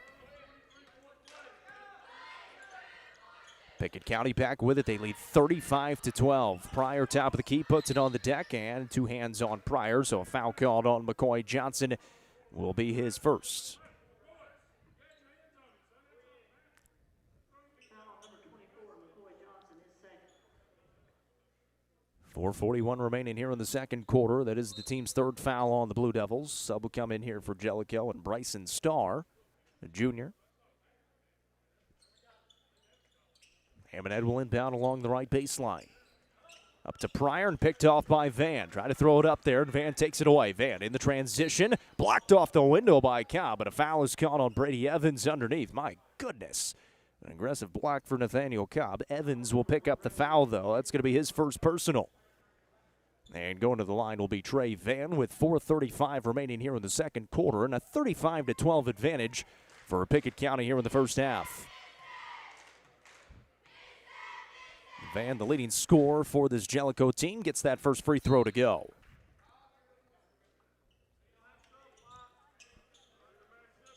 Cole J will come off. Abram Phillips checks in for him. Coach Mike Reynolds tells it to you straight, especially his players, and you can hear him here in this small gym in Birdstown. Is that second free throw no good? Always coaching up his players well. Here is Phillips at the other end. He's bumped underneath the basket. New player in there is Dakota Marlowe as well. This one turned over. Van will take it. Van will go up and cannot get the lay. And Cobb just being there, his presence altering that shot, and then he'll be fouled after the rebound. A nice job by Nathaniel Cobb. This foul is going on Trey Van, his first. Gold J short rest, right back in for Abram Phillips.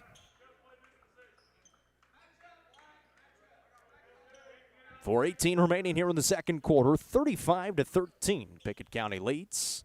Mentioned those fun couple of games coming up next week. York Institute Tuesday, Oakland on Friday. Down low, Moody wide open again, lays it up and in again for 2. It's been an offensive clinic here in the second quarter for the Bobcats, really here in the first half. As Rose has it, we'll give it over on the left wing now to Starr. Right back to Rose, top of the key. Starr will drive, get inside, kick it back out. Into the hands of the freshman Ayers. He'll fire it away, missed it. And Hammond had another rebound. He tries to push, but he double dribbled. He did, just barely. Didn't quite have handle of the basketball, trying to grab it. Touched it with 2 hands and put it right back down. So a turnover by the Bobcats. Gives it back to the Blue Devils with 3:45 to go here in the second quarter. Jellicoe will have it here on the near sideline with under 4 to go in the first half.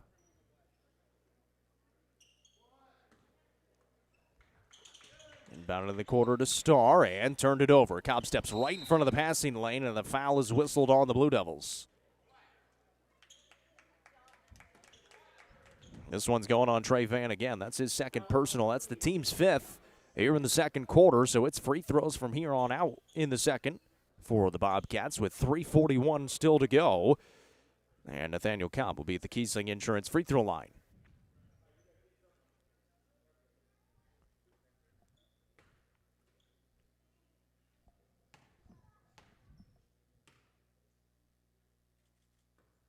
His first one a little bit strong there from Cobb. He's got 4 points so far today. He's missed a couple of free throws. He's 0 for 2 so far. We'll have another one coming up with 3:41 remaining here in the second quarter.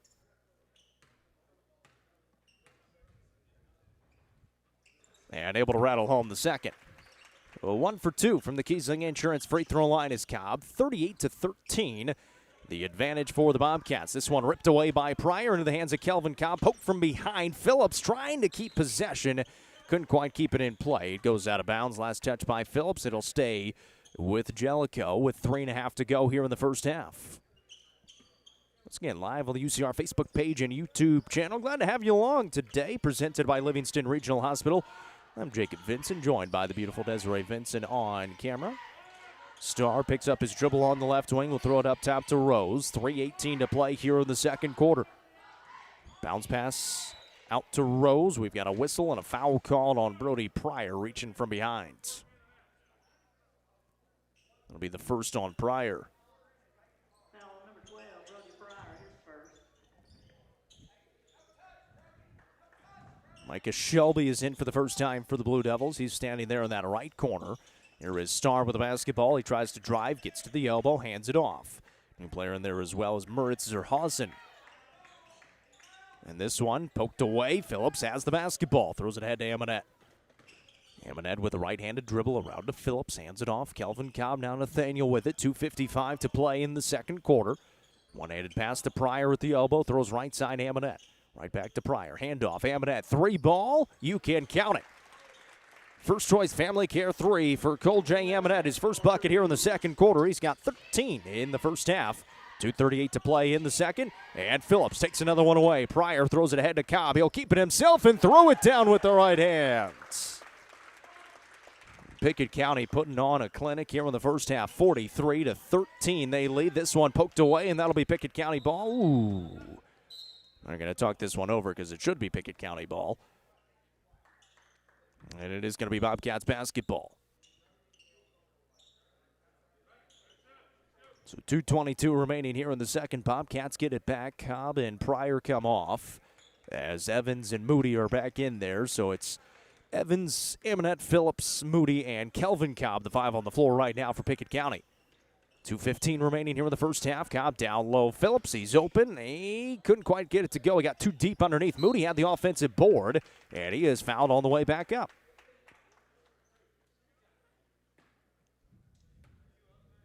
Foul number 15, Bryson Starr, his first. That foul's gone on Bryson Starr. His first personal, and 2 shots here at the Kiesling Insurance free throw line for Max Moody.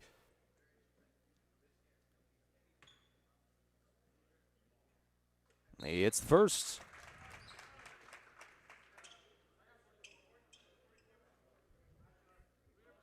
Moody's got 5 points so far here in the first half. We'll have another try here. Hits them both. 6 points for Max Moody off the bench. 2:08 remaining here in the second. Pickett County starting to get into their bench a little bit. Grayson Smith at the scorer's table getting set to check in. Amonette takes it away. He'll push to the other side, steps through to the left side, and finishes with the right hands. Cole J, 15 points in the first half at the other end. Ayers finishes, and through the contact as Phillips was trying to take the charge. I beg your pardon, that was Teague, Braden Teague on the finish. It's his first bucket of the day. That 3 no good from Amonette from the top of the key. 1:34 remaining here in the second quarter. 47-15, Pickett County leads. And checking in, like I mentioned for the first time, will be Grayson Smith, a sophomore for this Bobcats squad. 1:34 to go here in the first half. Jellicoe just threw it in. Not quite ready for it was Ayers. Now he brings it ahead. Ayers had it poked free. Evans steals it away. He'll take it for the Bobcats here on the near side. Off to Smith. Gets it back. Phillips now with 1:23 remaining in the second. Drives in with the right hand, steps inside, and finishes through the contact. Abram Phillips, a tough finish inside. 6 points in the quarter, 8 on the game. 1:10 remaining here in the first half. That one lost out of bounds, and it's Pickett County ball again. Pure domination here in the first half for the Bobcats. 49-15 they lead. Phillips will bring it ahead. Here's Smith. Bounces off to Moody on the left wing. Around to Evans. Now Kelvin Cobb. Phillips on the left side. He'll try the deep three. That one a little bit short. Rebound brought in by Kelvin Cobb. Bobcats still with it.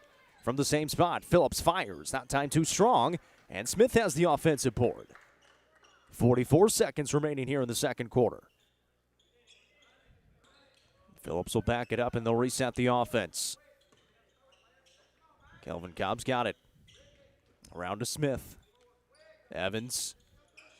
Phillips again fires it away. Can't get it to go on the third time. And Moody trying to dive out of bounds for the rebound. Can't quite save it in. It'll be Jellicoe ball with 24 seconds remaining in the quarter. Cole J. Ebenet back in. Phillips to the bench. 49-15. Pickett County leads here in the first half. Here's Teague. Will throw it into the corner. Teague gets it back. He penetrates, gets in the middle of the lane, and turned it over. 15 seconds here for the Bobcats. Moody on the run. Moody by himself. Lays it up and in for 2 more. How about Max Moody here in the second quarter? 8 points in the second. 5 seconds here for the Blue Devils, and they turned it over again. Moody's got it again with 2 seconds. He'll fly it away from half court. Just a little bit short. A perfect first half for the Bobcats. They lead 51-15 as you watch Pickett County basketball presented by Livingston Regional Hospital on the Watson Chevy UCR Media Network. Nelson Trophy and Screen Printing is proud to support student athletes and athletic departments throughout the Upper Cumberland. They are also proud to sponsor Nelson Trophy and Screen Printing's Player of the Game on this broadcast. From trophies to t-shirts, they can do it all.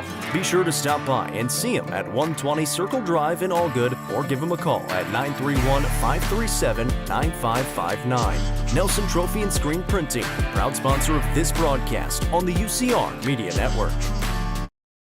Sonia Brown is a full-service realtor and is licensed across the state of Tennessee, listing and selling residential and multifamily, land and farms, commercial and industrial properties. Sonia handles the sale from start to closing and beyond. Let her put her 30-plus years of experience to work for you. Sonia Brown with American Way Real Estate has been supporting student-athletes in the Upper Cumberland since 1990. You can reach Sonia Brown at 931-979-7145.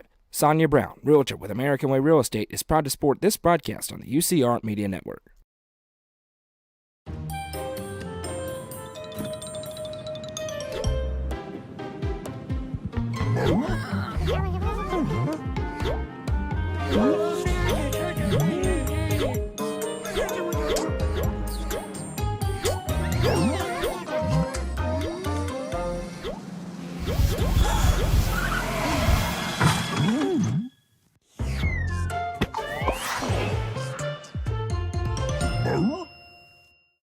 Legacy House is right here in the heart of Smithville. It's more than a boutique, it's a family story woven into every thread. I'm Amy Allen, and I started this place with my 3 beautiful daughters. We offer timeless pieces that feel both classic and bold. From rich textured clothing to one-of-a-kind accessories. This shop has a perfect mix of heritage with a modern edge. So come on down, you'll find more than just fashion. You'll find a place where legacy and style meet. Located at 104 West Walnut Street in Smithville, stop by and see their selection Tuesday through Saturday. Legacy House is proud to be an all-inclusive sponsor of UCR.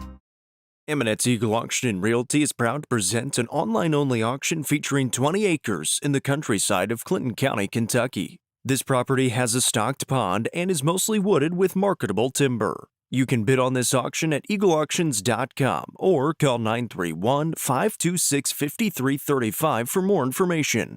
Bidding on this online-only auction ends December 4th at 12 noon.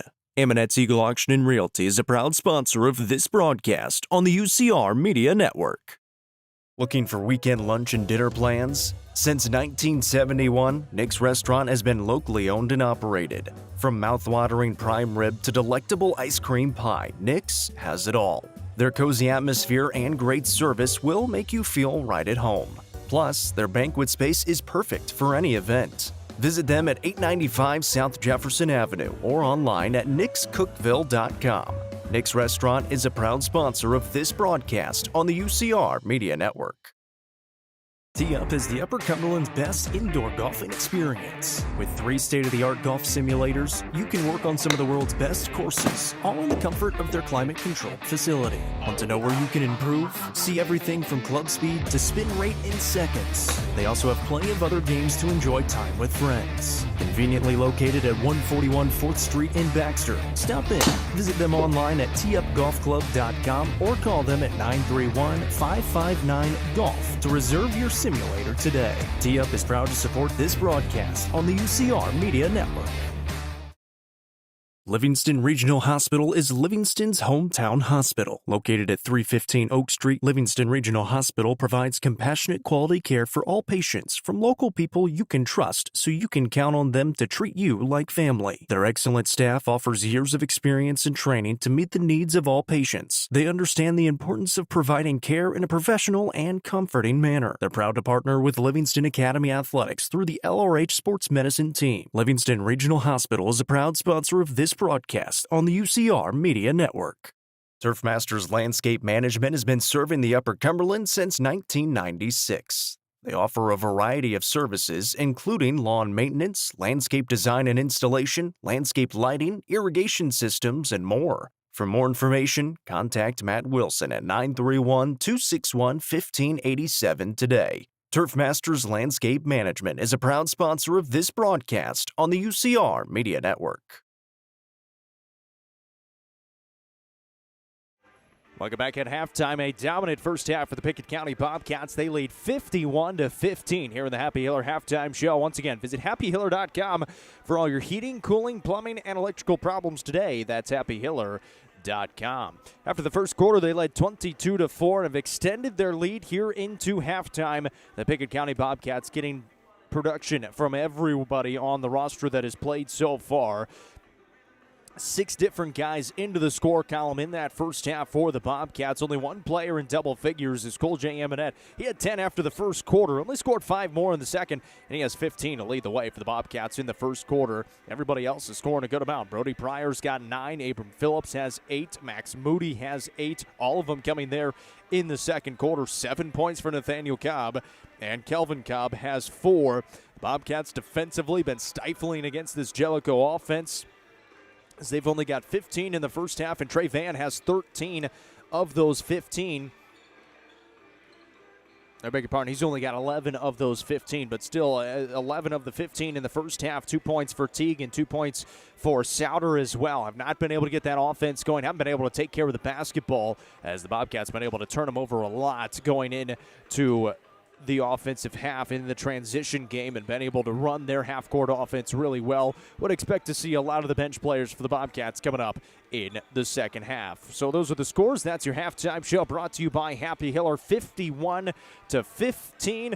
And mention the Milestone Physical Therapy scoreboard. Not too many games going on today, but Jackson County did fall to Eagleville by 20 points, 56-36 earlier today in the Smoky Mountain Turkey Classic. Stone Memorial beat Eagleville yesterday. Stone Memorial played Pickett County, Jackson County, and Eagleville. 3 very good 1A teams, but all 1A teams here the last few days, and were able to get wins in 2 of those. They fell to Jackson County to open up the season last week. 51-15, our halftime score. We'll step aside when we come back. Second half is on the other side. You're watching Pickett County basketball, presented by Livingston Regional Hospital on the Watson Chevy UCR Media Network. The Real Estate Collective Land and Farm Team represents a dedicated group of individuals possessing a wealth of expertise in land and farm sales. They possess a range of resources at their disposal, all aimed at showcasing the innate qualities of each property. Call 931-559-9500 for more information or see their current listings at letsgorico.com. The Real Estate Collective Land and Farm Team is proud to support student athletes in our area and this broadcast on the UCR Media Network.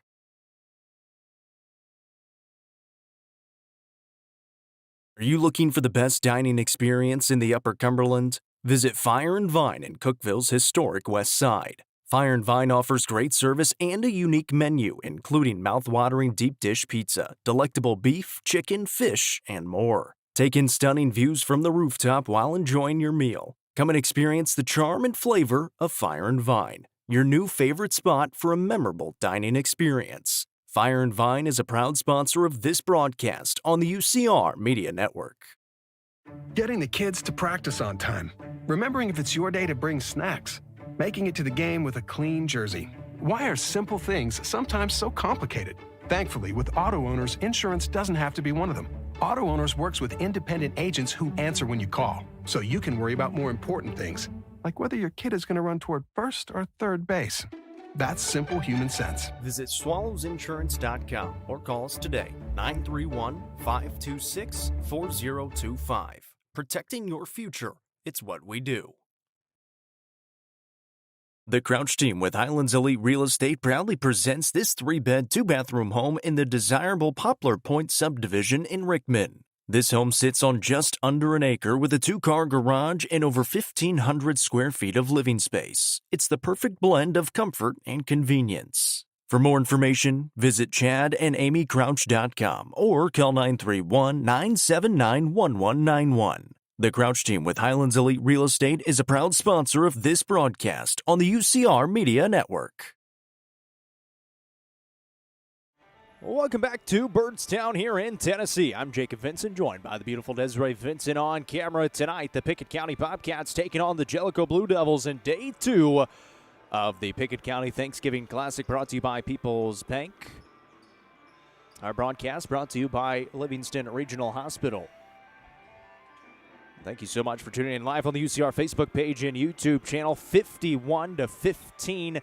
The lead for the Pickett County Bobcats at halftime. Jellicoe will have the basketball, or beg your pardon, Pickett County, I think. Pickett County, yeah. They're going to have the basketball to start the second half. No, it should be Jellicoe. They'll be moving from left to right. Pickett County using their allotted time here in the halftime to get ready before the second half. Interested to see who starts this second half as well and how deep they go into their bench early on in this second half. Did the same thing against USJ yesterday, able to get up by 30 points against them and win that game 75-55 yesterday. And their bounce-back win after their loss to Stone Memorial on Tuesday. It will be the starters for the Bobcats: Phillips, the Cobbs, Pryor, and Amonette. And for the Blue Devils, same for them as well: Rose, Van, Dabney, Bolin, and Marlowe. Here is Van on the left wing up against the zone defense of the Bobcats, which has been stifling in the first half.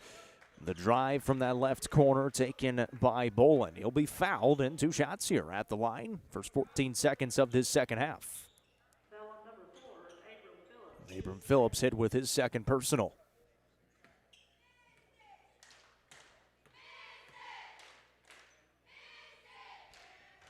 And that free throw good for Jacob Bolin, his first point of the contest. Mentioned the Blue Devils 3-2 on the year. They've lost 2 games in a row to Rockwood and then Smith County yesterday, 89-75. After starting the year 3-0, they free throw good by Bolin. He goes 2 for 2. 51-17, Pickett County leads. Just underway here in the second half. If you haven't left a comment, please do so. Let us know where you're watching from. Make sure you like the stream, whether it's on YouTube or Facebook. You can hit the share button on that Facebook page as well. Helps us out more than you know. Cole J. Eminette, deep 3 on the way. No good. Offensive board for Phillips. Pickett County still with it. Pryor on the left baseline. Pass fake, gets inside, steps through. Right hand finish. Good for Pryor. He's got 11. Second player into double figures for the Bobcats. 53-17, and Pryor takes this one away. He'll throw it ahead to Cobb. Here comes Nathaniel. Off to Kelvin Cobb in transition for 3. Just a little bit short. Rebound down to Pryor, and he has an easy 2. Quick 4 points for Brody Pryor. Makes it 55-17 as Jellicoe will bring it into the front court. Down low it goes. And stolen away. Here's Cole J. Amonette with the basketball. Around to Phillips. Kelvin Cobb on the left wing. Looks, surveys, now Nathaniel. 6:40 remaining here in the third. Cole J. Eminette, top of the key. He'll drive. Stops, kicks. Phillips on the wing. Penetrates inside. Backdoor cut. Eminette. Bounce pass into him. Eminette underneath the basket, trying to get some space. Had it blocked away. Kelvin Cobb got the rebound. He'll be fouled and finished through the contact at the rim. Kelvin Cobb's got 6 points. Foul on number 21, Dakota Marlowe, his first. That foul called on Marlowe, his first, and Cobb at the Kiesling Insurance free throw line for one. Able to complete the three-point play. 7 points now for Calvin Cobb, 58-17. Pickett County leads. Van gets the leaner to go. He's got 13 now on the contest. Here is Cobb. We'll give it to Nathaniel. Nathaniel looks. Hands off Phillips. Kelvin. Right back to Amonette. Drives. Amonette inside. Threw it up. Pryor the rebound. Missed it on the way up out of bounds. It's going to stay with the Bobcats underneath.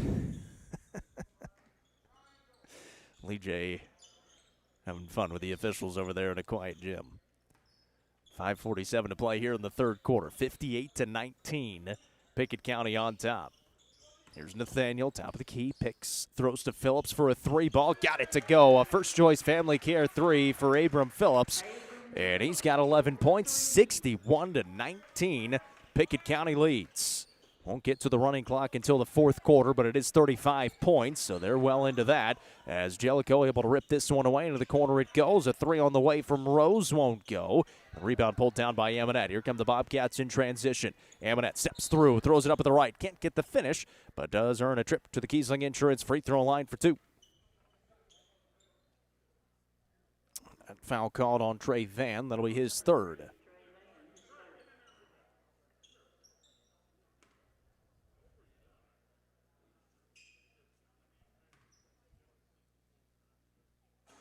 Cole able to hit the first of two.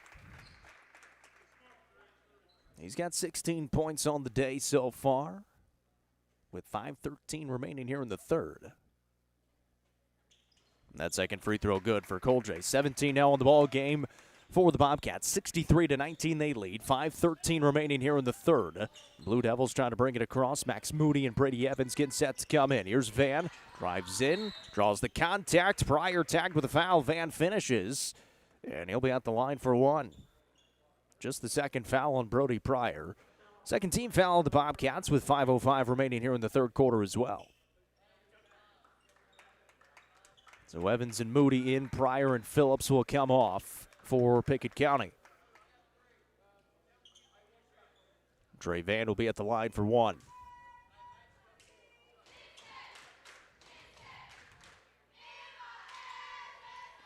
Able to hit it. Offensively, he's doing the job, but there have only been three other scores. They each have 2 points apiece outside of him. 63-22. Pickett County leads. 4:55 to play here in the third. Amonette's got it on the top of the key. He'll take it right side and back it up. Looking down low is Cobb. Puts it on the deck. Back out to Amonette. He'll penetrate. Back it up on the top of the perimeter. Look right side. Hand it off to Kelvin. Nathaniel's got it now. Gets a screen from Evans. A little miscommunication. They'll reset. There's Kelvin. Now Moody. Evans got loose. Hands off to Amonette, and in the corner it goes to Kelvin.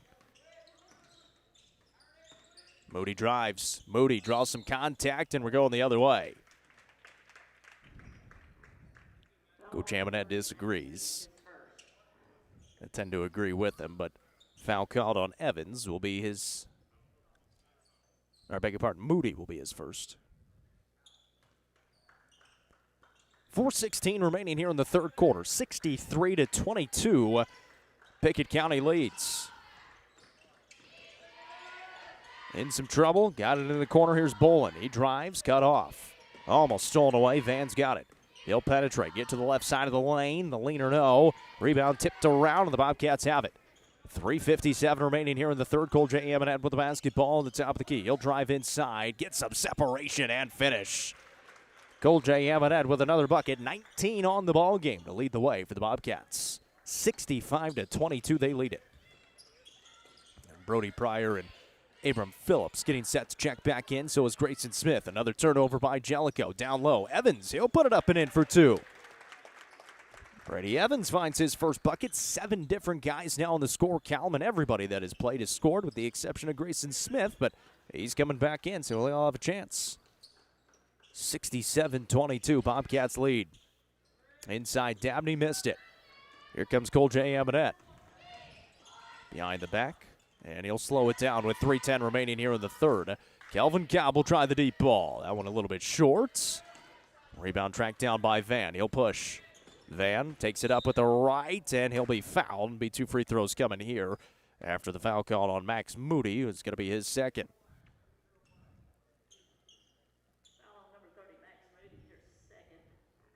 So Trey Van at the line for a couple of tries.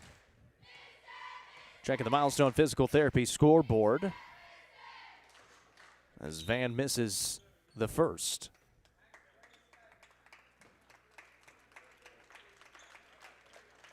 Vanderbilt leading Tennessee with 2:12 remaining in the third quarter, 31-21. 10-point advantage for the Commodores in Knoxville. 3 minutes remaining here in the third. This one in Byrdstown. And Van able to hit that second free throw. 67-23, Pickett County leads. Subs into the game for the Bobcats. Grayson Smith back in there, so is Pryor and Phillips out there with Moody and Evans. Pryor tried to dump it down low to Moody. He hit the deck after he got tripped up. And Jellicoe's got it the other way. Bolin will throw it off the window and down. Jacob Bolin with 4 points. 67-25. Pickett County leads. Smith will throw over to Evans on the right side. Here's Pryor. He thinks about the three, puts it on the deck, picks it up. Out to Evans. There's Smith on the left wing. Pryor again. Phillips open for a three try. That one won't go, and a good rebound underneath for Marlowe. Gets it out to Van, who will push the other way with 2:13 remaining here in the third. Van misfires on the three. The rebound out of bounds is going to belong to Jellicoe underneath. So the Blue Devils will keep with 2:09 on the timer here in the third quarter.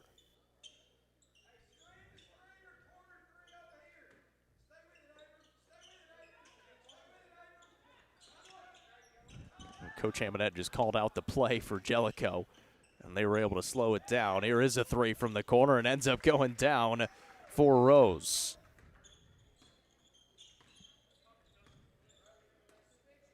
.155 to play here in the third quarter. Pickett County back with it, 67-28. Pryor throws to Phillips here on the left wing. Lost the handle, got it back. Here's Moody. Now Smith. Moody will drive. Moody inside, leans, and finishes with the right hand. And Max Moody is into double figures. He's got 10. 1:35 to play here in the contest. It's 69-28. And Van just slipped up and lost the basketball. Phillips by himself draws the contact. Cannot get the finish. He'll be at the Kiesling Insurance free throw line for two.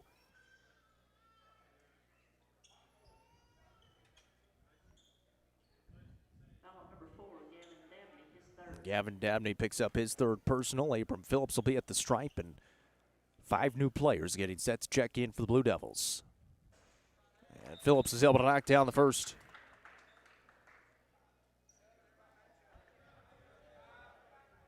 So everybody that has played for the Blue Devils now re-entering. Braden Teague is back in there.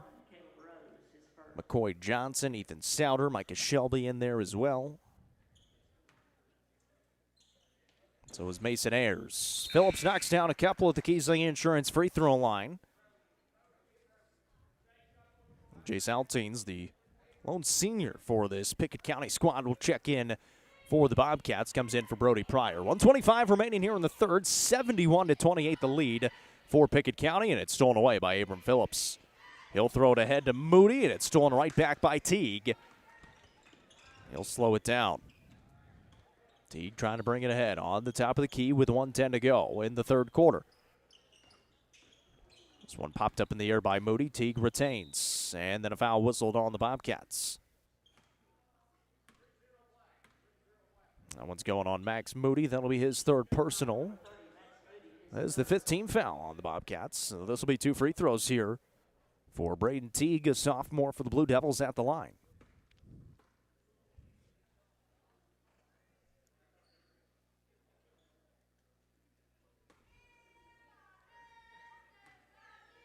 .63 seconds remaining here in the contest as Teague cannot get that first one to fall.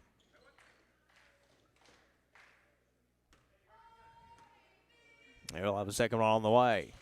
That one in and out, no, and the rebound down to the Bobcats. 1 minute to play here in the third, 71-28. Pickett County leads it. Still another quarter to go, but it'll be in the running clock. There's Moody for three. Can't get it to fall. Teague's got another rebound for the Blue Devils. Here he comes. Tries to push. On the right baseline, stops, now looking for help with 40 seconds to go in the quarter. Out to Ayers. He fires it away from way downtown off the mark. Rebound hauled into the hands of McCoy Johnson. In the corner, Shelby will fire the three. That one's no good. Now Moody trying to push for the Bobcats. Moody by himself takes it up, steps through, and finishes. Nice finish for Max Moody. He's got 12 in the ball game. 73-28, Pickett County leads. 15 seconds to go. Phillips will rip it away. He's got the steal, and he gets tied up with Souter. Souter picks up his second personal. 14th foul on Jellicoe here in the third quarter.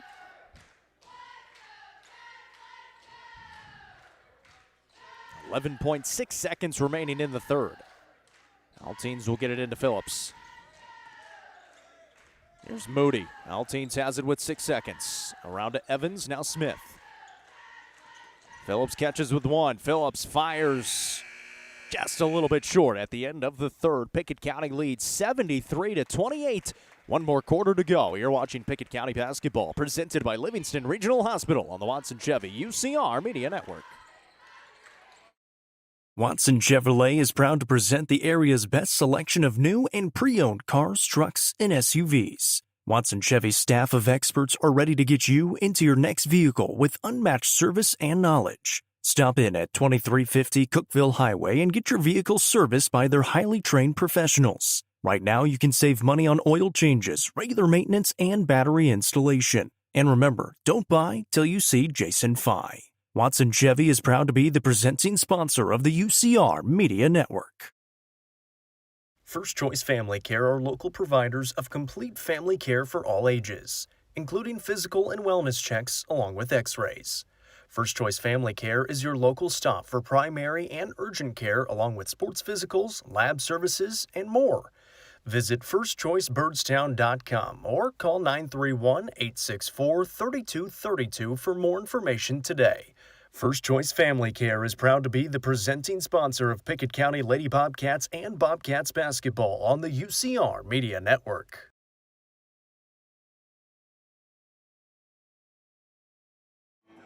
Fourth quarter action here in Birdstown on deck. 73-28. Pickett County leads the Jellicoe Blue Devils here in day two of the Pickett County Thanksgiving Classic, brought to you by People's Bank. They're also our starting lineup sponsor. Our broadcast today presented by Livingston Regional Hospital. Appreciate them for being the presenting sponsor of Bobcats basketball all season long. As Pickett County will start with the basketball first, moving from right to left here in the fourth quarter. And checking in for the first time, the freshman Reed Sells sets a moving screen, and he'll get into the scorebook, but not necessarily in the way he wants to, picking up a personal foul. Pryor's Auto Spot is home with the best truck and car repair service in Birdstown. The expert mechanics at Pryor's Auto Spot are ready to get you back on the road quickly and professionally. Call 931-864-3926 to set up an appointment and get a clear estimate with no hidden costs. Pryor's Auto Spot is proud to support the Pickett County Bobcats and Lady Bobcats.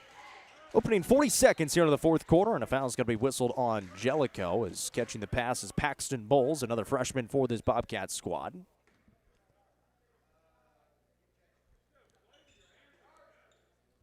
Grayson Smith is back in for Pickett County as well. Brooks Kuda is out there for the first time. This one going to be picked off and stolen away. Johnson's got it. He'll go up with the right hand and finish. A 30-second timeout taken here by the Blue Devils. 6:53 remaining here in the fourth quarter. 73-30 is the lead for Pickett County. Looking for their fourth win of the season. Mentioned coming up next week, a couple of road games at York Institute on Tuesday, at Oakland and Murfreesboro on Friday. And a fun couple of games for the Bobcats coming up. Trying to close this one out here in the fourth. 6:53 still to go. It is the running clock. I mentioned going into the bench is Coach Lee J. Amanat right now. Out there on the floor is Grayson Smith, Brady Evans, Brooks Kuda, Paxton Bowles and Reed Sells. Here is Smith with the basketball. Will throw to Sells. Sells will put it on the deck out near the half-court line. Picks up his dribble. Throws it through. Catching the pass is Smith. He had it knocked free from behind. Ayers takes it away. Up ahead it goes to Teague. Teague will go up with the right and get the finish. He's got 4 points in the game. 6:25 to play here in the contest. And this one almost stolen away again. Coulda able to keep it. Now he loses it. Loose on the ground and a tie-up. It'll be a jump ball that belongs to the Blue Devils again. Chase Alteens will check back in. I did misspeak. He is not the lone senior. Brady Evans out there as well, of course. 2 seniors on the roster this year for the Bobcats. 5:52 to go here in the fourth. 73-32. Teague will throw over. Inside now, Ayers, the right-handed jumper, rattles around. No, Alteens tipped the rebound into the hands of Reed Sells. Here comes Smith now with the basketball for the Bobcats. Looking for a little bit of help and got it over to Evans. He'll drive. Evans with the right hand, blocked, but a foul. And into the stage area goes Brady Evans. He'll be at the Kiesling Insurance free throw line for a couple. Souter picks up his third personal, and Brady Evans, the senior, at the stripe now for 2 shots. Mentioned 7 different guys in the score column tonight for the Bobcats. Evans, he's got 2 points right now. His first free throw up and good.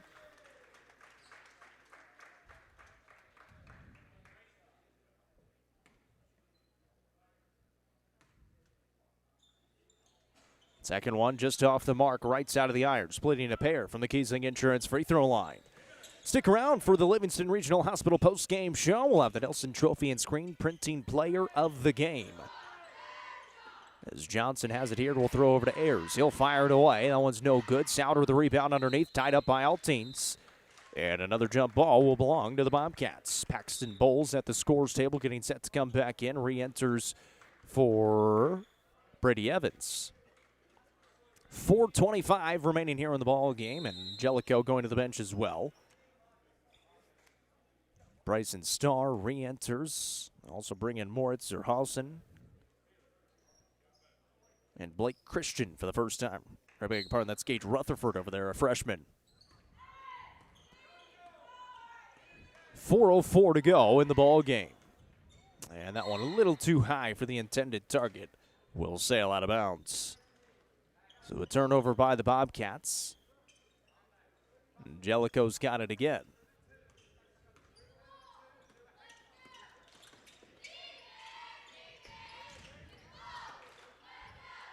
Give it to Starr. He drives. Beg your pardon, that's Zerhausen with it. He'll be fouled with 3:38 to go.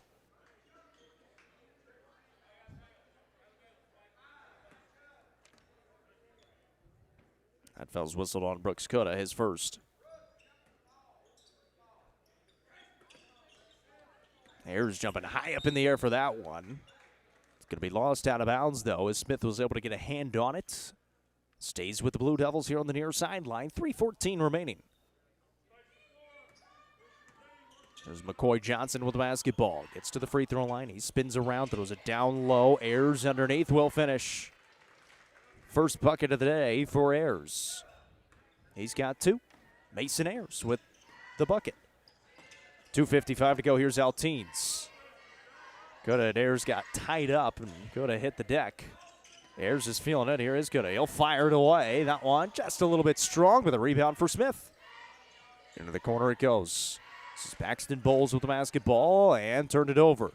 Threw it straight into the hands of McCoy Johnson. Johnson trying to throw it back up top as he was falling to the ground. That's backcourt violation. So Pickett County will have it. 2:25 to go now in the ball game.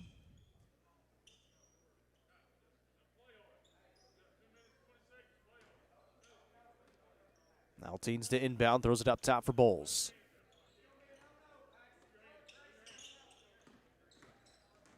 Bowles drives. Bowles inside. Paxton Bowles can't get the finish. He dumped it off, and it's stolen away. Deflects the pass, and now it's into the hands of Jellicoe. All the way at the other end, Zerhausen got loose underneath. Actually, that's Gage Rutherford with the bucket. 74-36, Pickett County leads. Here's Altines on the left wing. 1:45 to go. Skip it around to Smith. Into the corner now, Kuda. He's open. Shot fake. Try to throw it down low. Good pass inside for Sells. Sells cannot get the finish. Pickett County's got 1 point here in the fourth quarter, and it's from a Brady Evans free throw. As, wow, that was all kinds of a travel that they let go. Took about 7 steps there in the corner. It'll still be Jellicoe ball after a foul called on the Bobcats, though. 1:10 to go. And stolen away by the Bobcats. Here comes Pickett County. But it will slow down. And trying to get it over to Altines. Turned it over. Ayers will lay it up and in for 2. Here come the Bobcats with 50 seconds to go. Here's Kuda on the left wing. With the right-handed dribble. Throws it around to Smith. Here is Paxton Bowles. He fires the 3 and connects. From downtown, Paxton Bowles finds the first choice Family Care 3. Ayers at the other end can't finish. 33 seconds to go in the ball game. Loose on the ground, picked up by Johnson. He wraps it around to Ayers. Ayers will fire it away. That one's no good. Rebound down to Johnson. He'll go back up at the left. No.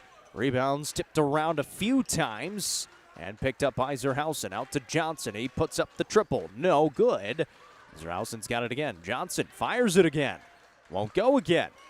8 seconds to go, and Pickett County can just hold it in the backcourt if they want to. Reed Sells will bring it in. And we'll slow it down. And that'll be it. Final score in this one, Pickett County wins it 77-38 as they get their 4th win on the season. We welcome you into the Livingston Regional Hospital post-game show. Another strong victory for the Bobcats as they improve to 4-1 on the year. Here in the Livingston Regional Hospital post-game show, we're bringing the final tallies. 13 points for Abram Phillips. Kelvin Cobb had 7. Brody Pryor with 13. Nathaniel Cobb had 7 points. Cole J. Amonette had 19 points. 12 points for Max Moody.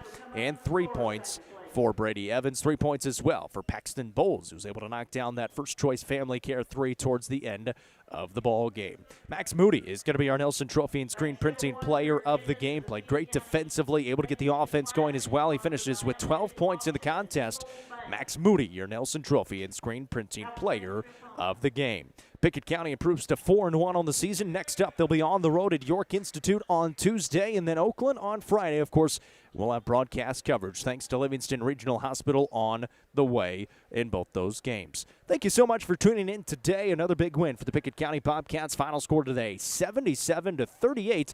They take down the Jellicoe Blue Devils. That'll do it for us. For the beautiful Desiree Vincent, I'm Jacob Vincent, saying so long from Birdstown.